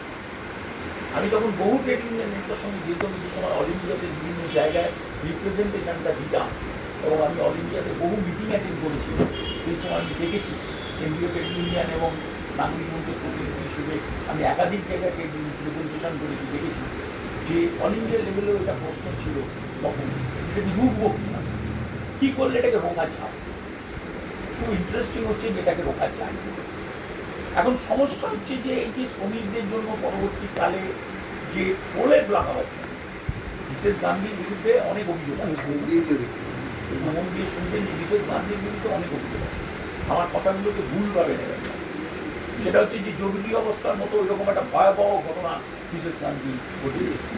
গণতান্ত্রিক অধিকার যদি মানে খর্ব করার একটা ভারতবর্ষের মধ্যে সাংবিধানিক অধিকার কেড়ে নেওয়ার ক্ষেত্রে একটা বিশাল ভূমিকা মিসেস গান্ধী রেখেছে ইন্ডিয়া শাসনে আমরা দেখেছি। তারপরে এটাও কিন্তু এটা একটা দিক, এটা তীব্র বিরোধিতা করার মধ্য দিয়েই আমরা আমাদের অবস্থান পরিষ্কার করি। কিন্তু যদি আপনি সেই সময় এটা দেখেন যে ভারতবর্ষের মধ্যে যে 70 দশকে 3টে আইন তুলে দেওয়া হয়, যেমন তখনও পর্যন্ত জানেন তো এটা যে বন্ডেড লেবার মানে দাস রাখা যে, অর্থাৎ ভারতবর্ষের মধ্যে 70 সাল পর্যন্ত আপনি চাইলে বাড়িতে দাস রাখতে পারতেন, আইনত রাখতেন, যেটা অগ্নিদেশের নেতৃত্বে আন্দোলন হয়। বাংলার কথা বলছি না আমি, ভারতবর্ষের বহু জায়গায় বন্ডেড লেবার অ্যাবলিশন অ্যাক্ট। কিন্তু এই বন্ডেড লেবার অ্যাবলিশন অ্যাক্টকে তৈরি করার মধ্য দিয়ে ভারতবর্ষের মধ্যে প্রথম চাইল্ড লেবার অ্যাবলিশন অ্যাক্ট, এটা একটা খুব গুরুত্বপূর্ণ ব্যাপার। এবং এই সময়কালেই কতগুলো পজিটিভ জিনিসও করে, নেগেটিভ জিনিসও করে, কিন্তু শ্রমিকরা শ্রমিকদের অধিকারের প্রশ্নে কিন্তু হস্তক্ষেপ হয়, এটা বাস্তব। শ্রমিকদের অধিকারের উপরে সবচেয়ে বড় মারাত্মক হস্তক্ষেপ হয়েছে 90 দশকে, এবং ভারতবর্ষ জুড়ে এইটা একটা আওয়াজ তোলা হয়েছে যে বিনিয়োগ, এবং আজকে সেটাকে আরো বেশি মেনে নেওয়া হয়েছে, মানে মগজে চলে এসছে, প্রত্যেকের মাথায় চলে এসছে যে 1 নম্বর হচ্ছে চিফ লেবার। বিদ্যুতের ভট্টাচার্য চেম্বার অফ কমার্সের মিটিংয়ে গিয়ে বলতেন যে আমাদের এখানে চিফ লেবার আছে।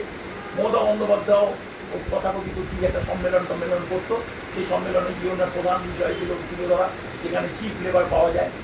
হ্যাঁ, আমাদের এখানে সবচেয়ে বড় জিনিস হচ্ছে ধর্মঘট শূন্য, স্ট্রাইকের ক্ষেত্রে ম্যান্ডেটস লস শূন্য, 0 আমরা নিয়ে চলে গেছি, এখানে ধর্মঘট হয় না। কিন্তু এই যে ইনভেস্টমেন্ট এসছে, আসছে, প্রশ্ন হচ্ছে যে এই দেখে ইনভেস্টমেন্ট আসে না। ভারতবর্ষের বুকে 58টা, গত আমরা একটা হিসেব দিয়েছি এপ্রিল থেকে মে পর্যন্ত, মানে এই ধরুন 18-19 মাস ভারতবর্ষের মধ্যে 58টা জায়গাকে আমরা তালিকাভুক্ত করেছি কারখানা, যেখানে বড় আকারের বৃহত্তর ধর্মঘট 58টাকে। আমাদের এই লিস্টটা মেয়েদের বুলেটিনে আমরা ছেপেছি, পুরো লিস্টটা, এটা কোথাও আমি অন্তত দেখিনি, এটা আমাদের হাতে আসে, আমরা ছেপে। যাই হোক, আপনারা নিশ্চয়ই দেখেছেন আমরা যারা বুলেটিনে। এবারে লক্ষণীয়ভাবে যে এই ধর্মঘটগুলো কিন্তু যেখানে হচ্ছে সেই স্টেটগুলো কিন্তু খুব একটা অ্যান্টি ইনভেস্টমেন্টের স্টেট, সেগুলো প্রত্যেকটাই কিন্তু সোকল বুর্জোয়াদের দ্বারা পরিচালিত, তথাকথিত কোথাও আপনার এই সাম্প্রদায়িক শক্তি ক্ষমতায় আছে, অথবা কোথাও একটা ওই কংগ্রেসের মধ্যে শক্তি আছে ইত্যাদি। অথচ ধর্মঘট সেখানে হচ্ছে, মানুষ সেখানে ধর্মঘট করছে, এবং বিজনেস কিন্তু সেখানে তারপরে পালিয়ে যাচ্ছে। ব্যাপারটা এরকম নয়। বেঙ্গলের বেলা বারবার এটা বলা হয়, এটা ভয়ঙ্কর মিথ্যাচার যে বাংলা থেকে শিল্প চলে যাওয়ার পেছনে একটা বড় কারণ হচ্ছে যেখানে শ্রমিকরা ধর্মঘট। এটা মানে আমি যতটুকু লেখাপড়া করেছি, আমি আপনারা জানেন কিনা জানি না, আমার একটা বইও আছে, এটা নিয়ে আমি দীর্ঘ 7 বছর ধরে পড়াশোনা করেছি, বইটা করি দেখুন, বাংলায় শিল্প, বাংলার শিল্প শ্রমিকের ইতিবৃত্ত বলে, যখন পাওয়া যায় না, সেই বইটাতে আমি দেখিয়েছিলাম যে বাঙালি এন্টারপ্রেনারশিপ তুমি যদি করতে না পারো, এটা আমি অন্য অর্থে বলছি শ্রমিকের জায়গা থেকে, যে বাঙালি এন্টারপ্রেনারশিপ তোমার নেই, তুমি চ্যালেঞ্জটাকে নিতে পারো। এই চ্যালেঞ্জটা আজকের ভারতবর্ষ, যখন তুমি করে খেয়েছো তখনকার সময় আলাদা ছিল, তখন নর্থ ইস্টে কোথাও ময়দার কল ছিল না, আজকে সমস্ত ময়দা কলটা ছিল বেঙ্গলে। এখান থেকে গম আসতো এবং গমে ময়দা ভাঙিয়ে সেটা অন্য রাজ্যে চলে যেত। আপনারা ভাবতে পারেন, হ্যাঁ, এখানে কাগজ কলগুলো সব এখানে, হাতিমার্কা, বাঘমার্কা ইত্যাদি ইত্যাদি সব কাগজ এখানে, রাইটিং কাগজ। আর সেই কাগজের জন্য র মেটেরিয়াল কোথা থেকে? আসাম থেকে আসে, হ্যাঁ, অর্থাৎ মাছ আসে। কিন্তু যখন তারা সেখানে কাগজ কল তৈরি করতে শুরু করলো র মেটেরিয়ালের জন্য, তখন আমরা আমাদের কাগজ কলগুলো বন্ধ হয়ে গেল, অর্থাৎ বাংলায় কিন্তু কাগজ কল বন্ধ। এই মুহূর্তে আইটিসির একটা টিবেনি টিস্যু ছাড়া আর বেঙ্গল পেপার মিলের আসানসোলের একটা ছোট্ট পোর্শন ছাড়া, হ্যাঁ, আর কোথাও বিভিন্ন এমনকি টিটাগড় পেপার মিলে এখন ওয়াগান তৈরি হয়, পেপার তৈরি হয়। ফলে এই যে সিনারিও ভারতবর্ষ পশ্চিমবঙ্গের বুকে তৈরি হয়ে গেল, এইটার পেছনে মূল কারণ এটা নয়। এখানে এটা বলা যাবে না যে ইনভেস্টমেন্ট চলে যাওয়ার পেছনে ওয়ার্কাররা, এটা বলা হচ্ছে মিথ্যে কথা। তুমি যতই চেষ্টা করো, রাজনৈতিক প্রোপাগান্ডায় দেখুন আজকে 20 কোটি টাকা এলো, 200 কোটি টাকা এলো, 2000 কোটি টাকা এলো, গল্প মার তুমি ছাড়িয়ে দেবে। ওটা ওই অ্যানুয়াল কনফারেন্সের সময় আমরা যেরকম বলি আশু কর্মসূচি, লং টার্ম কর্মসূচি। লং টার্ম কর্মসূচি বলে একটা কুড়িটা দিক, বছরের শেষে কেউ আমাদের প্রশ্ন করে না যে তুমি কুড়িটা দিয়েছো, দুটো কেন করেছো, 18 টাকা। এটা তুমি অ্যানুয়াল যে এজিএমএতে প্রত্যেকটা কোম্পানিকে তার সাবসিডিয়ারিজের ওরকম একটা লিস্ট অফ দিতে হয়, এক্সপ্যানশন লিস্ট দিতে হয়, ইনভেস্টমেন্টের লিস্ট দিতে হয়। সেখানে তারা এগুলো এই মুখ্যমন্ত্রীর সঙ্গে কথা বলেছি, ওখানে আমরা 1 কোটি টাকা ইনভেস্ট করবো, অমুক মুখ্যমন্ত্রীর সঙ্গে কথা হয়েছে, ওখানে আমরা 1 কোটি টাকা ইনভেস্ট করবো, ইত্যাদি ইত্যাদি লেখা হয়। কিন্তু বাস্তবে সেটা হয়। আপনি বলতে পারেন ভারতবর্ষের বুকে দক্ষিণ ভারত একমাত্র জায়গা যেখানে এই চ্যালেঞ্জটা তারা অ্যাকসেপ্ট করতে পারছে। তার বড় কারণ হচ্ছে তারা নর্থ ইন্ডিয়ার ইনভেস্টমেন্টের ওপর ডিপেন্ড করে না, সোকল নর্থ ইন্ডিয়ার ইনভেস্টারদের ওপর ডিপেন্ড করে না। তাদের হেলথ সেক্টর থেকে শুরু করে আইটি সেক্টর থেকে শুরু করে সর্বত্র তাদের দক্ষিণ ভারতীয় নিজের এন্টারপ্রেনারশিপ আছে, এবং যেহেতু তাদের নিজের এন্টারপ্রেনারশিপ আছে সেই জন্য তারা এই চ্যালেঞ্জটা সবসময় নিতে পারছে। আর সেই জন্যই দেখবেন বিজেপি থেকে কংগ্রেস, নন কংগ্রেস একটা নন বিজেপি, বিভিন্ন আপনার এইগুলো মানে পলিটিক্যাল পার্টিগুলো সেখানে বারবার কিন্তু তারা, আমি পুরো দক্ষিণ ভারত, আমি তেলেঙ্গানা থেকে কর্ণাটক কেরল পর্যন্ত বলছি, বারে বারে কিন্তু সেখানে আপনার দেখুন আসছে এবং সেগুলোর সঙ্গে অ্যালায়েন্স করতে হচ্ছে। এই হচ্ছে অবস্থা। ফলে ওয়েস্ট বেঙ্গলের ক্ষেত্রে আমরা যদি দেখি যে শ্রমিকদেরকে নিয়ে যে কথাগুলো বলা যায়, মুশকিলটা হচ্ছে যে এই কথাগুলো বলার যে জায়গাটা, আমরা নাগরিক মঞ্চ থেকে বহুবার বলেছি এই কথা, আপনাকে এই কাগজ দিতে হবে, কাগজ এতক্ষণ বলছেন আমি মনে হচ্ছে আপনাকে কাগজ দেবো, একটা প্যাড দিত, আপনি এতক্ষণ ধরে বলছেন না কেন, ডিস্টার্ব করছেন না, ডিস্টার্ব করবেন না, ঠিক আমাদের কাছে প্যাড আছে। তো যেটা বলছিলাম, তো এই যে ইনভেস্টমেন্টকে অ্যাট্রাক্ট করার জন্য এই যে ধরুন ট্রেড ইউনিয়নের এই যে জায়গা, তাদের ট্রেড ইউনিয়ন 26-এর ভারতবর্ষের মধ্যে স্বাধীনতার আগে 3টে আইন, আমি আপনাকে 2 আইনের কথা বলেছি, আরেকটি আইন 1926-এর আইন, স্বাধীনতার অনেক আগে ট্রেড ইউনিয়নের। ট্রেড ইউনিয়ন অ্যাক্ট কিন্তু 1926 সালে, এবং আপনি লক্ষণীয়ভাবে দেখবেন স্বাধীনতার পরপরই 1947 সাল থেকে দেখবেন পর একটার পর একটা শ্রমিকদের জন্য আইন হয়েছে। আপনি 1966 পর্যন্ত দেখবেন আইন হয়েছে, তারপর স্টপ, তারপরে 70 সালে বললাম বিজেপিতে আইন অ্যাবলিশ হলো, তারপরে আর 76 সালে কি আপনার ওই ইকুয়াল রেমুনারেশনের আইন যাবে, তারপরে দেখবেন একটা বিরাট আকারে আনবে 1980 সালের পর থেকে। এবং এই যে 1947-এর পর থেকে যে আইনগুলো তৈরি হলো, সেগুলোর বহু আইন তৈরি হয়েছে, এবং ফ্যাক্টরি অ্যাক্ট, বহু আইন তৈরি হয়েছে, যে আইনগুলো কার্যত স্বাধীনতার পূর্বে যে আইনগুলো হয়েছিল সেই আইনগুলো শুধু নামটা পরিবর্তন করে একই আইনের জাস্ট ওপরে যেটা পাল্টেছে, ওপরে শুধু নামটা পাল্টেছে আর এটা পাল্টেছে একইভাবে। এবং এই যে ইন্ডিয়ান পেনাল কোড, এবার কনস্টিটিউশন, ইন্ডিয়ান পেনাল কোডে যে ট্রেড ইউনিয়ন অ্যাক্টিভিটিসকে ক্রিমিনাল অফেন্স বলে গণ্য করা হলো, এটা তো ভারত সরকার কখন করেছিল, অর্থাৎ ব্রিটিশ সরকার। এটার একটা শব্দ কিন্তু পরিবর্তন হবে। আমার এটা খুব খারাপ লাগে যে ট্রেড ইউনিয়ন এই কোশ্চেনটা তুলল। এখন যখন একটা ট্রেড ইউনিয়নিস্টকে অ্যারেস্ট করা হচ্ছে, কেউ এই আইনগুলো কিন্তু রয়ে গেছে, এই আইনটা কিন্তু ব্যবহার করে। যখন একটা সরকার বদমাইশি করে যখন এই আইনগুলোকে টেনে টেনে পার করছে, আপনি জানেন যে একটা কারখানায়, এটা নিয়ে একটা কথা হয়েছিল, আমরা উদাহরণ দিয়ে বলি, মানে আপনার এই Hindustan development council, HDC, wagon তৈরি করা বড় কারখানার অনেক ইউনিট আছে, তার মধ্যে খুব গুরুত্বপূর্ণ ইউনিট হচ্ছে বন্ডেল গেটে, বিশাল একদম কারখানার মানে আপনার যে বন্ডেল গেটের যে লেভেল এটা রয়েছে, লেভেল ক্রসিং ছিল আর কি, এটা হ্যাঁ লেভেল ক্রসিংটা ছিল একসময় ছিল, ওখানে এইচডিসি কারখানায় হঠাৎ করে তারা পার্সিয়াল লকআউট ঘোষণা করে। তো ওই কারখানায় যখন পার্সিয়াল লকআউট ঘোষণা করে, ওখানে যখন শ্রমিক সংগ্রাম কমিটি, তখন ইউনাইটেড ছিল, খুব তাগড়া ইউনিয়ন। আপনারা জানেন যে আরএসপি থেকে বেরিয়ে এসে যে নকশালদের ইউনিয়নটা পাওয়া, তো সেই ইউনিয়ন ওটার আপত্তি করে।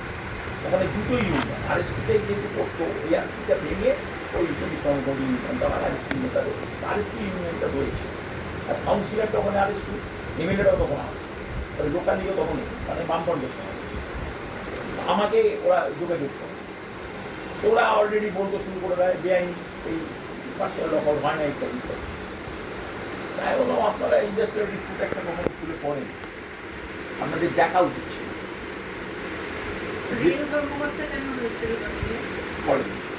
বলছি যে ইন্ডাস্ট্রিয়াল ডিসপিউট অ্যাক্টের মধ্যে কিন্তু আছে যে পার্সিয়াল লকআউট করা যায়, অর্থাৎ একটা কারখানার ভেতরে আপনার একটা শপেও ক্লোজার করে দেওয়া যায়, লকআউট করে দেওয়া যায়, ক্লোজার করছি লকআউট করা যায়। ফলে হিন্দুস্তান ডেভেলপমেন্ট কাউন্সিল যে একটা পার্টে 500 ওয়ার্কার অর্থাৎ 3000 ওয়ার্কার কাজ করে, 500 ওয়ার্কারের নামে লিস্ট টাঙিয়ে দিল বাইরে, টাঙিয়ে দিয়ে বললো কাল থেকে এই 500 ওয়ার্কার, এটাকে আমরা লকআউট। এই পার্সিয়াল লকআউট কিন্তু করা যায়। তো আমার বিরুদ্ধে তখন অনেকে বলেছিল, আমি কাগজে তখন আমাকে জিজ্ঞাসা করেছিল কাগজ দাদা যে আপনি এইটা বলছেন যে এটা কি আইন সম্মত না বেআইনি? সবাই বলছে বেআইনি। আমি বললাম না, বেআইনি অ্যাকশনটা বেআইনি, কিন্তু বেআইনি বলতে গেলে আইনে আছে কিনা বলতে হয়। আমি বলবো আইনে আছে, আইন নিয়ে যদি কথা হয় আইনে আছে। প্রশ্ন হচ্ছে কেউ ব্যবহার করে, যেরকম 42, 43 এবং আপনার 44 এই তিনটে কনস্টিটিউশনের ধারা আছে এটা শ্রমিকদের, আপনার ট্রেড ইউনিয়ন রাইটস, আপনার মেটারনিটি বেনিফিট, অর্থাৎ 42, 43, 44 কনস্টিটিউশনে আপনি কোনোদিন শুনেছেন কোনো শ্রমিক আন্দোলন এই 42, 43, 44টাকে নিয়ে কোনো কথা বলছে? কনস্টিটিউশনাল রাইট বলে শ্রমিকদের কাছে কোনো বিষয়টাকে তুলে ধরা হলো না। মনে হয় যে তারা সিটিজেনই না। আমি একাধিকবার বলেছি যে শ্রমিকরা শ্রমিক হলে পরে তারা নাগরিক না। একটা নাগরিক অধিকার খর্ব হলে যে পরিমাণ সোসাইটি অ্যাক্ট করে, অথচ একটা শ্রমিকের অধিকার এই জায়গায় দেখুন অদ্ভুত ঘটনা ঘটেছে। কৃষক আন্দোলনের কৃষক বিল নিয়ে আসার পরে যেভাবে ভারতবর্ষ অ্যাক্ট করেছে, যেভাবে 700 কৃষক মারা গেছে এটা প্রতিবাদ, এবং এই সরকার, এই তথাকথিত সরকার বাধ্য হলো তো বিলটাকে তুলে নিতে। যদি পশ্চিমবঙ্গের কৃষকদের বিরাট ভূমিকা ছিল আমি তা বলবো না, কিন্তু সারা ভারতবর্ষের কৃষকদের একটা সামগ্রিক এখানে আমাদের মানসিক সমর্থন ছিল, তার সপক্ষে একটা জনমত গড়ে উঠেছিল, অস্বীকার করে লাভলি ছোট হলেও ছিল, বামপন্থীরা তো ছিল। কিন্তু শ্রমিকদের যে এত বড় একটা ঘটনা ঘটল 2019 সাল থেকে চলছে, 2026 সালে গিয়ে এপ্রিল মাসে হলো, অর্থাৎ 7 বছর ধরে ভারত সরকার ধাপে ধাপে এটা করতে গেল, 7 বছর সময় নিয়ে। ওই আমরা আটকাতে পারলাম? এই মূল্যায়ন কখনো হয়েছে?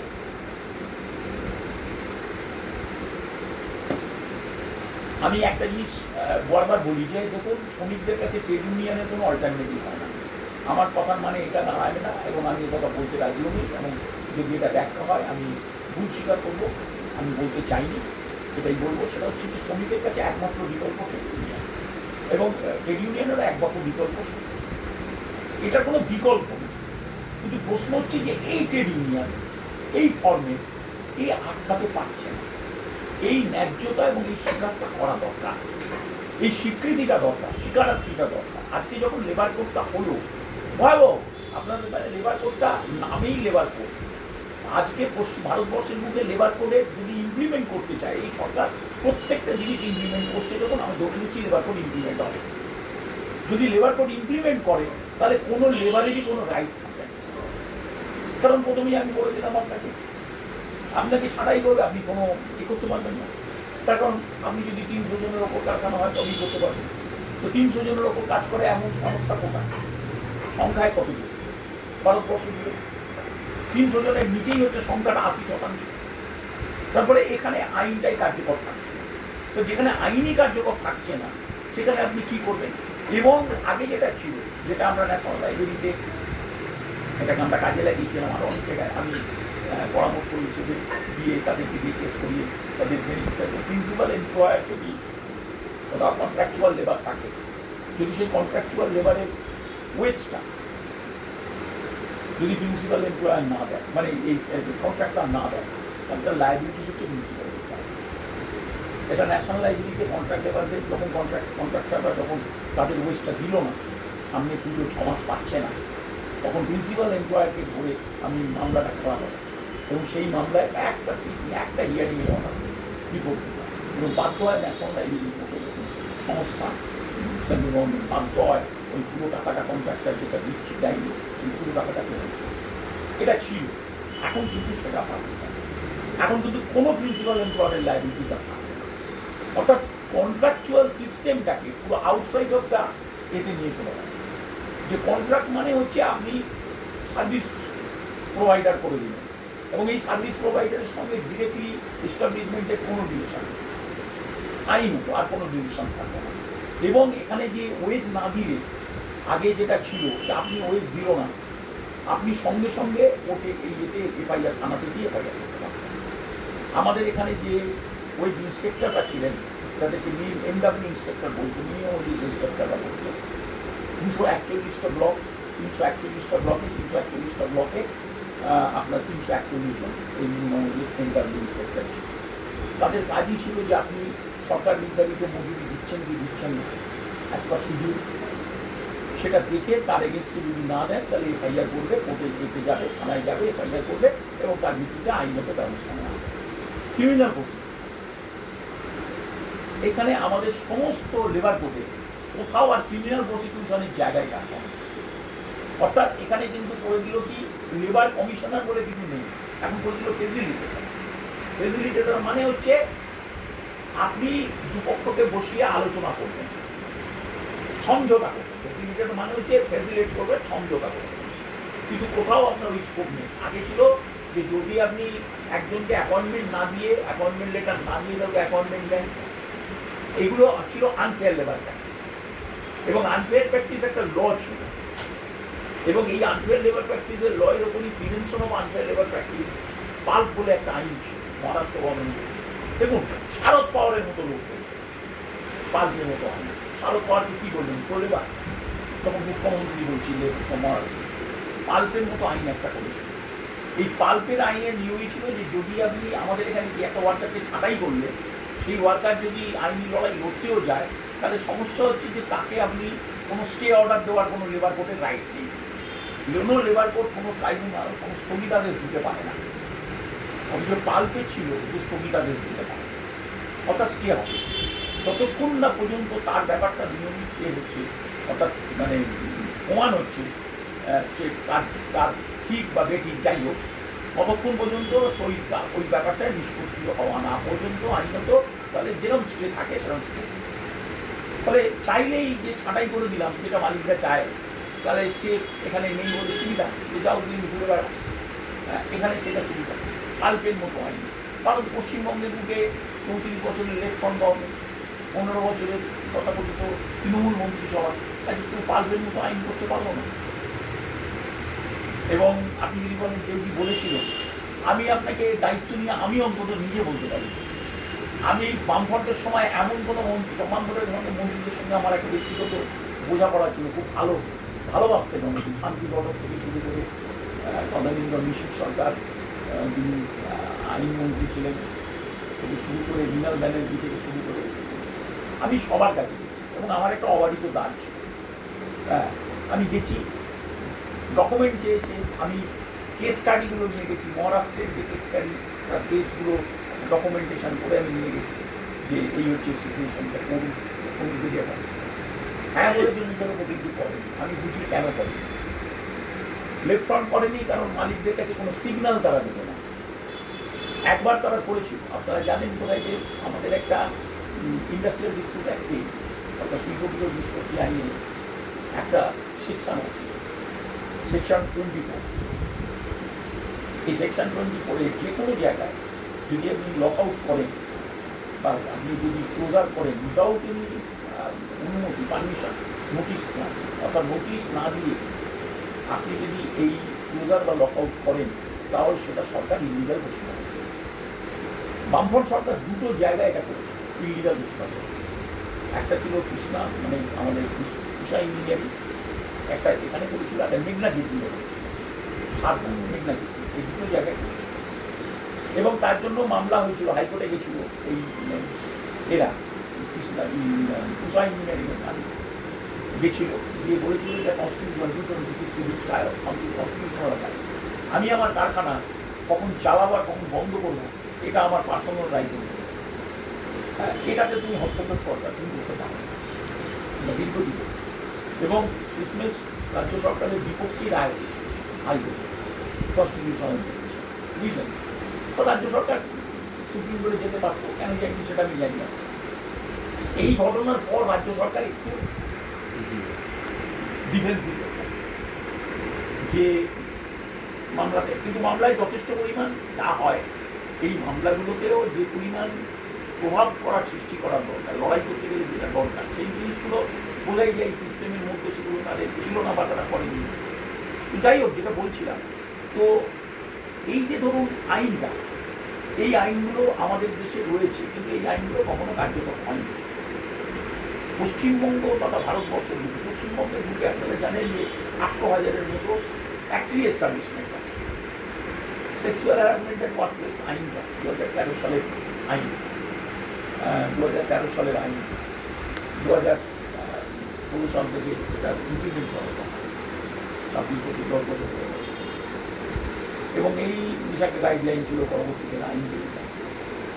এই আইনটা ভারত পশ্চিমবঙ্গের বুকে একটা ইস্টাবলিশমেন্টে, আমি পাবলিক সেক্টরের কথা বলছি না, সরকারের বড় বিভিন্ন প্রতিষ্ঠানগুলোর কথা বলছি, আমি মূলত ফ্যাক্টরি এস্টাবলিশমেন্ট সহ বিভিন্ন ধরনের বেসরকারি প্রতিষ্ঠান একটা তবে এটা যিনি কাজ করেছি, আমি জনে জনে ঘুরেছি বহু জায়গাতে।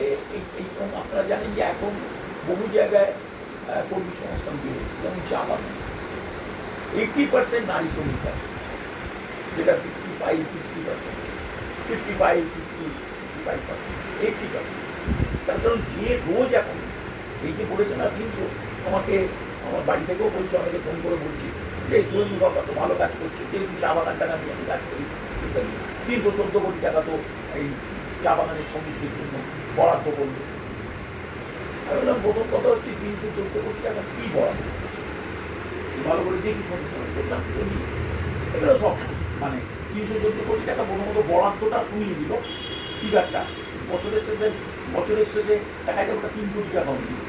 তার কারণ ওরকম বরাদ্দ সব জায়গাতেই ওরকম বরাদ্দ দেখাচ্ছে, দিনের শেষে দেখা যাচ্ছে আইনেই তো ব্যয় করতে হবে, এবং ওরা জেনে বুঝি যেগুলো করছে। আর যদি এগুলো করেও থাকে, সবচেয়ে আগে যে জায়গাটা দরকার সেই জায়গাটা হাত দিল না। সেটা হচ্ছে যেখানে সবচেয়ে বড় আকারের 6 লাখের উপরে সারা ভারতবর্ষে 7 লাখের মতো বাগিচা শ্রমিক আছে, পশ্চিমবঙ্গের প্রায় 4 লাখের মতো, 3.5 লাখ 4 লাখের মতো অফিসিয়াল, আনঅফিসিয়ালি অফিস আছে।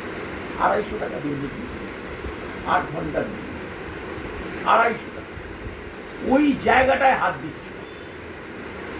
ন্যূনতম মজুরি, সরকার নির্ধারিত মজুরি 2টি ক্ষেত্রে হয় না, 3টি ক্ষেত্রে, যেটা হচ্ছে ট্রাইপার্টাইট এগ্রিমেন্টের মাধ্যমে শিডিউল গভর্নমেন্টে আপনি মিনিমাম মজুরি ঠিক হয়, তবে জুটে হয় না, ইঞ্জিনিয়ারিং হয় না, আর চাপে এই 3টে জায়গা হয় না। এই 3টে জায়গাতে ট্রাইপার্টাইট করে 3টে জায়গাতে আজকে 2.5 বছর, 3 বছর, 4 বছর, 5 বছর, 7 বছর, চা বাগানে 7 বছর হয়ে গেল, এখনো ট্রাইপার্টাইট এগ্রিমেন্ট ফুলফিল করলো না। 22-23টা মিটিং হয়ে গেছে কলকাতা, এবং এখানে কোনো ট্রাইপার্টাইট মিটিংয়ের মাধ্যমে মিনিমাম নোটিস ফিক্সেশন করছে, কিছুতেই করবে না।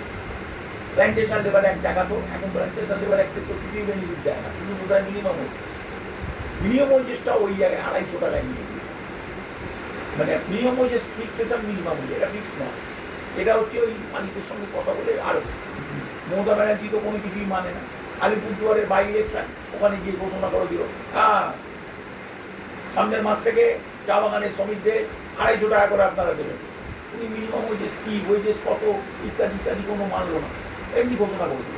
এও তাই করবে বা করতে পারে, জানি না। তো যাই হোক, তো এই মিনিমাম ওয়েজেসটা যদি হয় থাকে একটা কাজ, আচ্ছা সে পশ্চিমবঙ্গে কেন কাজ করতে যাবে? এই মুহূর্তে ভারতবর্ষে গড় মিনিমাম ওয়েজেস হচ্ছে 850 টাকা, যেটা সর্বনিম্ন সেটা হচ্ছে 440 টাকা, আর সর্বোচ্চ হচ্ছে 850 টাকা।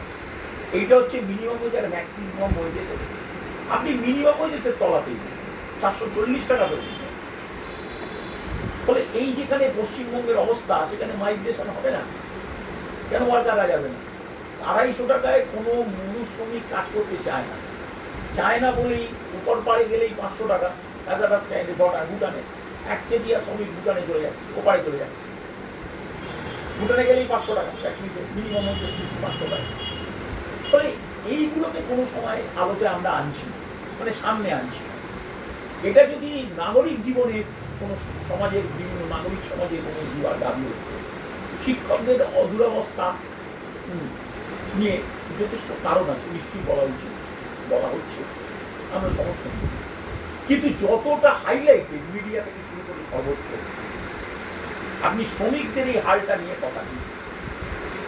আপনি শ্রমিকদের নিয়ে, বিড়ি শ্রমিকদের আপনার দেওয়ার কথা হচ্ছে আই কার্ড। প্রায় 1 লক্ষের মতো বিড়ি শ্রমিক আছে উত্তর 24 পরগনায়, মাত্র 6 জনের আই কার্ড আছে, অনলি ফর 6। 3টে সরকার চলে গেল, 3টে সরকার, কংগ্রেস সরকার, লেফট সরকার এবং পরবর্তীকালে বর্তমান সরকার। লেফট ফ্রন্টের আমলে আপনার মোটামুটিভাবে কিছু আই কার্ড পেয়েছিল। পরবর্তী এই সময় বামফ্রন্টের পরে যে সরকারটা এসছে, তার আমলে এইগুলো তো করাই হয়নি। ওই সব জায়গায় দিয়ে দিয়ে তো দুটি শুধু একটা জায়গায়, কিন্তু আলটিমেটলি সেটাও কিন্তু করে। ফলে এই যেখানে পরিস্থিতি, হ্যাঁ, আপনি অনেক রকমের সোশ্যাল ওয়েলফেয়ারের গল্প শোনানো হয়, গল্প না ঠিকই তো, আপনার সোশ্যাল ওয়েলফেয়ারের গল্প শোনানো হয় না ঠিকই তো, সোশ্যাল ওয়েলফেয়ার দিলাম। শ্রমিককে যদি আপনি ন্যায্য মজুরিটা দেন, তাহলে তো এত ওয়েলফেয়ার দরকার পড়ে না। এত ওয়েলফেয়ারের দরকারটা কি? আপনার এখানে ইএসআই এর অন্তর্ভুক্ত আপনি 2,95,00,000 তার মধ্যে আমি 20,25,00,000কে বাদ দিলাম, তার মানে 2,70,00,000 ওয়ার্কিং পপুলেশন, যেটার মধ্যে আমরা ধরে নিচ্ছি যে 1 কোটি 1.5 কোটির ওপরে মানুষ আছে যারা কলে, কারখানায়, সব এতে কাজ করে, খেতে খামারে কাজ করে। আপনি তাদের জন্য তো ইএসআই করলে কত পান? ইএসআই টোটাল মেম্বারশিপ কত জানেন? ওয়েস্ট বেঙ্গলে 32 লাখ। 32 লাখ, তার মানে টোটাল যে 1/3 of the total population, working population হচ্ছে ইএসআই অন্তর্ভুক্ত। 20-22 লাখের মতো হচ্ছে প্রভিডেন্ট ফান্ড। তাহলে আপনি যদি এই জায়গাগুলোকে, সরকার যদি এই বেনিফিটগুলোকে, অর্থাৎ সোশ্যাল সিকিউরিটির এই বেনিফিটগুলোকে যদি তারা, এখানে মনে রাখতে হবে, এইটা আমি কিন্তু বিগত সরকারের আমলে এই কথাগুলো আপনাদের এখানে বলছি কেন না, আমি বড় প্ল্যাটফর্মে আমাকে একজন তথাকথিত বিরাট বড় নেতা, বিগত সরকারের আমলে মন্ত্রী, ক্ষমতাবান মন্ত্রী আমাকে ডেকেছিল, একান্তে ডেকেছিল, এবং সেখানে অনেকে ছিল, আমাকে জানতে দিল না। 1.5 ঘন্টা ধরে আমি তার সামনে বলেছিলাম এই কথাটা, যে কী করতে হবে। সেখানে আমি এই কথাটা জোর দিয়ে বলেছিলাম যে আপনি এত হেলথ সিকিউরিটি, হেলথ ওয়েলফেয়ার নিয়ে, এত হেলথের জন্য এত বাজেট আপনি নিয়ে মাথা কামাচ্ছেন কেন? এ তো সরকার প্রশ্নই নেই। এখানে তো ইএসআই অন্তর্ভুক্ত করা মানে কি? ইএসআই অন্তর্ভুক্ত করা মানে সে আপনার চিকিৎসাটা পয়সা দিয়ে কিনবে। সে অসংগঠিত ক্ষেত্রে গরিব ওয়ার্কার, একটু প্রান্তিক শ্রমিক হলে সে দেবে বেশি, দেবে কম, নেবে বেশি, এই বেশি কিছু না। তাতে আপনার কি অসুবিধা আছে? যেখানে নার্সিংহোম কমিটি বলছে যে এত টাকা জমে গেছে ইএসআই, এটাকে স্যাচুরেট করে।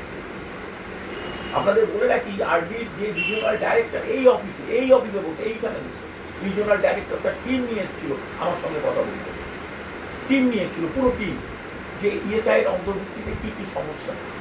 আপনি শিলিগুড়িতে, আপনারা চিন্তা করতে পারবেন না, শিলিগুড়িতে ওয়ার্কারের কাছ থেকে পয়সা নিচ্ছি ইএসআই, দীর্ঘদিন বলার পরে এখন একটা হাসপাতাল,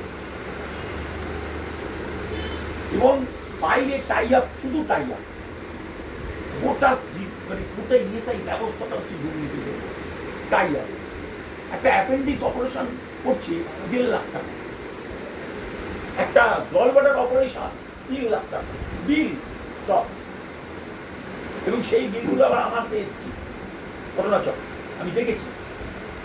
সেই টাকাটা, পুরো টাকাটা আপনি বিশ্বাস করেন যে এই সব বেসরকারি হাসপাতালগুলো যারা এই টাই আপের মধ্যে থেকে যারা এই বিল করছে, যেখানে গভর্নমেন্ট অফ ইন্ডিয়ার হচ্ছে 10,000 না 12,000 টাকা একটা অ্যাপেন্ডিক্স অপারেশনের জন্য রেট, যেটা কি বলো এটাকে সেন্ট্রাল গভর্নমেন্ট হেলথ স্কিম যেটাকে বলে সিজিএইচএস, সিজিএইচ এর যে রেট, সেই রেটে হচ্ছে 10-11,000 12,000 টাকার মধ্যে একটা অ্যাপেন্ডিক্স অপারেশন। একটা গলব্লাডার অপারেশনের জন্য 17-18,000 টাকা। আমার এখানেতে 7,000-8,000 টাকায় শ্রমজীবী হাসপাতাল করে, সেখানে 2 লাখ টাকা, 7 লাখ 4 লাখ টাকা সব বিল এক একটা হসপিটাল দিয়ে করেছে। তার মানে ব্যাপক বিল, ব্যাপক বিল। এবং এরপরে টাই আপ, এবং আমরাও সেরকম ট্রেড ইউনিয়ন বানিয়েছি, ওয়ার্কারদের সেরকমই করেছি। ওয়ার্কাররা आप क्यों आप हमको ये चीज नहीं चाहिए, हमको टाई अप दीजिए, মানে তাকে যে কোনো মূল্যে টাই আপ দিতে হবে। তার মানে কি, তাকে বড় হাসপাতালে ভর্তি হবে, চলো মানে যা টাই আপ দিয়ে দিল, আমার কি আছে ইউনিয়নের আপনাকে, আপনি বাপকা ইয়ে হয়, আপনার কি বাবারে আছে, আপনি কেন দিচ্ছেন না? শ্রমিককে যখন চাইছে টাই আপ, আপনি দিচ্ছেন না কেন? তাকে দিন, পাঠিয়ে দিন, পাঠাচ্ছে। এবং এই হাসপাতালগুলো এই তথাকথিত এই ইন্স্যুরেন্স থেকে এই টাকার ওপরে একটা বিশাল তৈরি হয়ে গেছে। এবং এই যে হাসপাতালগুলোর যে পাড়ার প্রায় ওই বিয়ের বাড়িগুলোকে নিয়ে অব্দি যে একটা হাসপাতালের এক্সটেনশন করে, যে কোন জায়গায় দেখবেন চানক ফান্ডার থেকে করেছে, একটা বিয়ের বাড়িতে যা ইনফ্রাস্ট্রাকচার থাকে তাই। তো এগুলোর কারণ হচ্ছে কিছু না, এইসব পেশেন্টদেরকে কীভাবে তাদেরকে সার্ভিস দেওয়া যায় ইত্যাদি, সেগুলোকে নিয়ে আমি টাকা দিয়ে রাখি। এইগুলো শ্রমিকদের জন্য। তো শ্রমিকদেরকে যদি আমি ন্যূনতম মজুরিটা দিই, ন্যায্য মজুরি তাকে যদি দিই, আমি যেটা বলছি, তাহলে আমার তো অন্য কিছু ভাবতে হবে না। জনসংখ্যার আপনি ভাবুন যে 3 কোটি লোক জনসংখ্যা, শ্রমিক, আপনি যদি সেই 3 কোটি শ্রমজীবী মানুষকে যদি তার ন্যায্য মজুরিটা দেন, যাতে সে চাইলে ভালো ব্যবস্থান নিতে পারে, যাতে সে চাইলে এই ভালো একটা নিজের অর্থ দিয়েই সে শিক্ষার ব্যবস্থা করতে পারবে, সে নিজের অর্থ দিয়েই একটা ভালো মন্দ খেতে পারবে, ভালো মন্দ পোশাক আশাক করতে পারবে ইত্যাদি ইত্যাদি, তাহলে অন্য কোনো কিছু তো ওয়েলফেয়ার বাবদ এই তথাকথিত গল্প সাজানোর দরকার পড়ে না। 3 কোটি, তা 3 কোটির ওপর ডিপেন্ডেন্স আছে, 3 কোটির ওপর তো একটা ডিপেন্ডেন্স আছে, কারণ ওখানে তো 9-10 কোটি বেরিয়ে গেল, তাহলে রইল কি? ফলে এইটার দিকে কোনো নজর নেই, এবং এইভাবে কথাটা বলছিও না। এবং এরা কিন্তু বেশিরভাগই কিন্তু তার সোশ্যাল সিকিউরিটি পয়সা দিয়ে কেনে, এবং এটা ভুল কথা বলা হয় যে একটা শ্রমিক যখন ইএসআই এর টাকা নেয় দেয়, সে কিন্তু তার মানে তার জন্য যে কোটি টাকা খরচা করে তাতে কিন্তু ইএসআই লস হচ্ছে না। দিচ্ছে নিচ্ছে কে? একজন দিচ্ছে নিচ্ছে, আর 10 জন নিচ্ছে না। তারপরে টাকাটা তো প্রত্যেক মাসে মাসে একটা সাধারণ ওয়ার্কার যার 8,000 টাকা বেতন, তার মাইনে থেকে কত টাকা কাটে বলুন তো? কত টাকা কাটে? আইডিয়া আছে প্রভিডেন্ট ফান্ড ইএসআই? এবং এখন আপনি যদি কলকারখানা অঞ্চলে যান, সাধারণ শ্রমিকরা কেউ আজকে বাধ্যতামূলক আছে বলে আপনি তো সার্ভে করুন। আমি বহু শ্রমিককে জিজ্ঞাসা করছি, তারা চায় না প্রভিডেন্ট ফান্ড ইএসআই মধ্যে থাকতে। কেননা প্রত্যেক মাসে মাসে যে টাকা কেটে নেয়, তাদের ধারণা আজকের দিনটা চলো আমার দরকার, আমার প্রতি মাসে 600 টাকা করে কেটে দিচ্ছে, ওই 600 টাকা হলে আমার ছেলেটা টিউশন দিয়ে যাবে।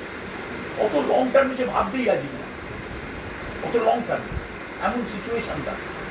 ফলে এইরকম একটা বাধ্যতামূলক করে, কিন্তু সরকার সব জায়গায় ধরুন বাধ্যতামূলক থেকে তুলিয়ে দিয়েছে, স্বেচ্ছামূলক করে দিয়েছে, কিন্তু পিএফইএসআই এর ক্ষেত্রে বাধ্যতামূলক, কারণ ওখানে দেবে বেশি নেবে কম, গল্পটা পরিষ্কার সাজানো, কার পকেটের পয়সা কার পকেটে যাচ্ছে যদি সেভাবে আপনি দেখেন, পুরো হিসেবটা পরিষ্কার।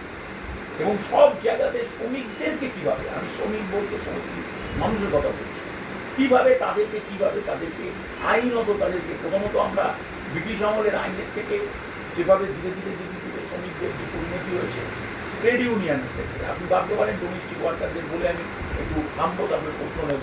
ডোমেস্টিক ওয়ার্কারদের একটি ইউনিয়ন, পশ্চিমবঙ্গের বুকে গৃহ পরিচারিকাদের একটি ইউনিয়ন ছিল, পশ্চিমবঙ্গ গৃহ পরিচারিকা সমিতি। 2017 সালে এই ইউনিয়নটা রেজিস্ট্রেশন হয়। প্রথম অবস্থায় 7,000 ডোমেস্টিক ওয়ার্কার, আপনারা জানেন এই শ্রমে পশ্চিমবঙ্গে 24 লাখ শ্রমিক দেখানো হয়েছে গৃহ পরিচারিকা। এই শ্রমে রেজিস্টার্ড হচ্ছে 24 লাখ পশ্চিমবঙ্গে। মাত্র 7,000 শ্রমিকের একটা নোট দিয়ে ওরা একটা রেজিস্ট্রেশন পায়। হঠাৎ করে বিগত সরকারের মনে হয় এই ঋতুব্রত বন্দ্যোপাধ্যায়রা উঠে পড়ে লাগে আমাদের ওই ইউনিয়নের এদেরকে ডেকে পাঠায়, ডেকে উঠে পড়ে লাগে যে কী জন্য পেয়েছো তোমরা, কেন পেয়েছো, তোমাদের কে দিয়েছে, এটা কোনো মতেই তোমরা পেতে পারো না, তোমাদের তো শ্রমিক বলে তোমাদের এ নেই, তোমাদের কে মালিক, মালিক শ্রমিক যেখানে সম্পর্ক নেই, মালিক শ্রমিক যেখানে সম্পর্ক নেই সেখানে কী করে তোমরা পেলে, ইত্যাদি ইত্যাদি। আচ্ছা দেখে নিতে মলয় ঘটকের কাছে ডেপুটেশন দেয়, কথাকথিত এই সমস্ত এই ঋতুব্রত বন্দ্যোপাধ্যায়ের আইনজীবী পুলিশি অনুকরণীকে চাপ সৃষ্টি করে, ডেপুটেশন মানে চাপ সৃষ্টি করে, এবং এই চাপ সৃষ্টির বিনিময়ে আলটিমেটলি এই যে ডোমেস্টিক ওয়ার্কারদের ইউনিয়নটা খুব বড় সেন্টার ট্রেড ইউনিয়নের অধীনে নয়, তার ফলে যেটা হয় যে এদের পাল্টা চাপ দেওয়ার ক্ষমতা ছিল না, এদের হয়ে বলারও লোক নেই, যথারীতি এবারে ওদেরটা ক্যান্সেল করে। এটা বলছি আপনাকে 2025 সাল অর্থাৎ 24 সালের পর ওদের ওটা ক্যান্সেল করে। এবার আমাদের বুদ্ধিজীবীদের দশা শুনুন, এদের পরামর্শদাতা অনেক বুদ্ধিজীবী, যেহেতু একদিকে ডোমেস্টিক ওয়ার্কার আর একদিকে আবার নারী, ফলে নারী সংগঠনের যে সমস্ত মেধাজীবী বুদ্ধিজীবী পেশাজীবী আছেন তারা ওদেরকে পরামর্শ দেয় যে সুপ্রিম কোর্ট যখন বলে দিয়েছে যে কিসের ডোমেস্টিক ওয়ার্কারের কিসের ন্যূনতম মজুরি ইত্যাদি ইত্যাদি, সেই সময়টা অর্ডার হয়, ফলে এক কোর্টে গিয়ে লাভ নেই, এটা ছেড়ে দেওয়াই ভালো, এটাকে অন্যভাবে ভাবতে হবে, এটা ছেড়ে দেওয়াই ভালো। আমার কাছে যখন ওরা আসে আমি তখন বারবার, যদি জন্মলগ্ন থেকে ওদের ইউনিয়নটা তৈরি হয়েছে আমাদের ঘরে জৈব করে সামনে করতে, তা আমি ওদের পেছনে লাগি বারবার, ওদের ও তখন বলে, ওদের যে নেতৃত্বে বলে যে আমি আমাদের সংগঠনকেও বোঝাতে পারছি না, তারা বলছে মামলা করে কী হবে, টাকা পয়সা যাবে, আমাদের এমনকি ব্যাঙ্ক অ্যাকাউন্টটাও সিজ করে নিয়েছে। আমি বললাম যে মামলা করতে এই যুক্তিটা মানা যাবে না। আমি ওদের সঙ্গে মিটিংয়ের পর মিটিং করলাম, করে আলটিমেটলি ওদের সেক্রেটারি প্রেসিডেন্ট যারা ছিল তাদেরকে বোঝাতে তারা রাজি চেষ্টা করে। আমি একজন আইনজীবীকে ঠিক করলাম, খুবই জুনিয়র আইনজীবী, তো পুরো ডকুমেন্টেশনটা আমি বানিয়ে দিলাম। প্রথম হিয়ারিং হলো, দ্বিতীয় হিয়ারিংয়েই কোর্ট বললো যে রেজিস্ট্রার অফ ট্রেড ইউনিয়নকে অর্ডার করলো যে এদের বক্তব্য শুনে যেটা করণীয় সেটা করুন, আমাদের মনে হচ্ছে যে আপনারা বিষয়টা শুনে ন্যায্য যেটা মনে হবে সেটা করুন বলে গভর্নমেন্টের দিকে ঠেলে দিল আবার, বুঝলেন। 19শে জুন তার আগে একটা ওরা মিটিং করলো, বলেছিল জুন মাসের 15 দিনের মধ্যে করতে হবে। 3 জুনে ওদেরকে বললো যে আমরা শুনলাম আপনাদের বক্তব্য, কিন্তু আপনাদের লিখিত দিতে হবে। তখন আমাকে বলতে আমি বললাম যে 2টো পয়েন্ট ওরা তুলছে, আমি যিনি এই ছিলেন তার সঙ্গে ফোনে কথা বললাম, তার বক্তব্য 2টো বক্তব্য। একটা হচ্ছে যে এরা শ্রমিক কিসের, মালিক কোথায়, এটা ইন্ডাস্ট্রি কিসে, কোন শিডিউলে আছে, ট্রেড ইউনিয়ন অ্যাক্টের কোন শিডিউলের মধ্যে রাখো, কীভাবে এদেরকে আমরা করব। 2 নম্বর হচ্ছে যে ভারতবর্ষের কোথায় দিয়েছে ট্রেড ইউনিয়ন রেজিস্ট্রেশন এরা পেয়েছে, তার তথ্য কোথায়, তাই বলছে কোথায় কথা। তা আমি ওদেরটা বানিয়ে দিলাম, অকুপেশন শিডিউলটা বানিয়ে আমি বললাম যে প্রথম কথা হচ্ছে যে এমপ্লয়ার এমপ্লয়ি রিলেশনশিপের ওপর দাঁড়িয়ে ব্যাপারটা হয় না, trade union act independently working ক্লাসকে এই দিয়েছে যে সেলফ এমপ্লয়েড হলো, যেমন অটো ওয়ার্কার তার তো কোনো মালিক নেই, তাহলে সে কী করে ট্রেড ইউনিয়ন করছে, হকার ভেন্ডার তার ট্রেড ইউনিয়ন কী করে হবে। ফলে আমি একটার পর একটা সাজিয়ে দিলাম। 2 নম্বর, আমার একজন কমরেড দিল্লিতে ছিলেন, আমি তাকে অনুরোধ করলাম যে দিল্লিতে যে ফেডারেশন আছে এই ডোমেস্টিক ওয়ার্কারদের, তাদের সঙ্গে যোগাযোগ করে তুমি আমাকে লিস্টটা পাঠান, আপনি আমাকে একটা লিস্ট তৈরি করে দিন যে ভারতবর্ষের কোথায় কোথায় এরা পেয়েছে। ও আমাকে এই 15 মধ্যে ও একটা তৈরি করে আমাকে পাঠিয়ে দিল 22টা স্টেটের ট্রেড ইউনিয়নের লিস্ট, যে ডোমেস্টিক ওয়ার্কাররা ইউনিয়ন পেয়েছে, তাদের রেজিস্ট্রেশন নাম্বার সব ডিটেলটা দিল। তো আমি আমাদের এনভোটকে দিতে বললাম, দিয়ে দিল, তো একটা চিঠি তৈরি করলাম, পাঠায় চিঠি পেয়েই ব্যাস রেজিস্টার অফ ইউনিভার্সিটিটা কে করেছে, আপনারা করেননি বলছি, আর কে করেছে, আমার নাম বলেছিল, এই নম্বর বলেছে, তখন বলেছি যে জানাই কিছু। এরপরে তো আর আমাদের আর মানে ক্যান্সেল করার জায়গাই থাকছে না। 2টো পয়েন্টেই যা আপনারা আর্গুমেন্ট করেছেন, আমি বলছি ট্রেড ইউনিয়ন অ্যাক্ট তো ভারতবর্ষের অ্যাক্ট, এটা তো কোনো পশ্চিমবঙ্গের আইন নয়। ট্রেড ইউনিয়ন অ্যাক্ট 1926 আইনটা তো ভারতবর্ষের আইন, ইন্ডিয়ান ট্রেড ইউনিয়ন অ্যাক্ট। তা আপনি এখানে ট্রেড ইউনিয়ন অ্যাক্টের ব্যাখ্যা করছেন কী করে?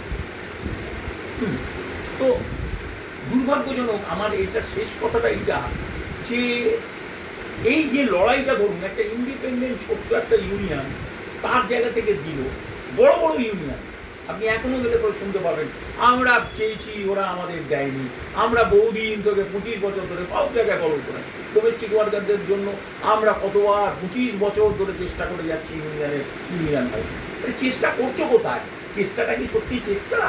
চেষ্টাটা তো সত্যি চেষ্টা না, এটা প্রমাণ করার চেষ্টাটা চেষ্টা নয়। কেন দেবে না? এই যে প্রশ্নটা মুখের ওপর ছুড়ে দেওয়া, মুশকিলটা হচ্ছে যে এই যে ঋতজ্ঞ থেকে একটা ছবি তৈরি করছেন না, তার সঙ্গে একটা ছবি তৈরি করছে। আমি সেটার মধ্যে যাচ্ছিলাম, ওটা দলের ওদের দলের ভেতরতর মন্দ লড়াইয়ের মধ্যে আমরা নিবি ও ভালো মন্দকে ভালো মন্দ আমি তার মধ্যে ঢুকছি না। কিন্তু এটা সত্যি কথা যে আইএনটিটিউসি ইউনিয়নের প্রেসিডেন্ট তাকে বানিয়েছিলেন যিনি, বা তার যে ট্রেড ইউনিয়নের ভূমিকা মানে চূড়ান্ত নক্কারজনক, এবং তার একটা উদাহরণ হচ্ছে এরা তদানীন্তন সময়ে শ্রমমূর্তিকে পকেটস্থ করেছিল।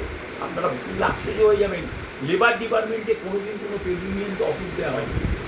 স্বাধীনতার পর থেকে এ পর্যন্ত কোনো সরকার ট্রেড ইউনিয়নকে অফিস কোনোদিন লেবার ডিপার্টমেন্টে দেয়নি। উচিত কি উচিত না আমি তার মধ্যে যাচ্ছি, দেয়নি। তৃণমূল সরকার এই ঋতব্রত বন্দ্যোপাধ্যায়কে ওইখানে একটা অফিস করে দিয়েছিল, সেখানে তিনি বসতেন। আর লিডাররা লেবার কমিশনাররা মানে joint labour commissioner, additional labour commissioner, তাদের কাছে গেলে এই ধরনের এই আমাদের সব ইন্ডিপেন্ডেন্ট অর্গানাইজেশন গেলেই অন্য ইউনিয়নে গেলে যে আপনাদের কিছু হচ্ছে না ইত্যাদি জান তো হয়েছে জান ওটাই জান ও তো সরকারি ইউনিয়ন, ওদের কাছে গিয়ে অ্যাপ্লিকেশন নিয়ে রেজিস্ট্রেশন নিয়ে দেখবেন একটু এই পদ্ধতিতে এরা কাজ করেছে, এগুলো এক্সপোজ করছে। আমরা আমার ব্যক্তিগত মতের বিষয় হলেই এবং এটা অবস্থিত এ হচ্ছে রাজ্য আমি দেখি আমাকে যতটুকু লোকে চিনি, আমার দীর্ঘ 50 বছরে কিন্তু আমি 40 বছর ধরে শ্রমিকদের নিয়ে কাজ করার জন্য আমার যত বই আছে দুর্ভাগ্যজনকভাবে পরিবেশ নিয়ে একটাও বই নেই। আমার যত লেখা যত কিছু আমি লেবার নিয়ে করেছি, আমাকে কোথাও লেবার বলে পরিচয়ই দেয় না, সব জায়গাতেই পরিবেশ। আমি ভাগ্যিস পরিবেশটা কে করেছিলাম সেই জন্য মিডিয়াতে 2 লাইন পেলো। আমি যদি মিডিয়াতে পরিবেশ নিয়ে না করতাম, মিডিয়া আমার একটা শব্দ কোনোদিন লিখত না, কেউ আমি চিনতই না, টিভিও ডাকতো না, খবরের কাগজেও বেরোতো না, স্টেটমেন্টও বেরোতো না। অর্থাৎ লেবার ব্যাপারটা হলেই তাদেরকে নিয়ে কথা বললেই সঙ্গে সঙ্গে আপনাদের কোনো প্রশ্ন থাকে বলুন টাকা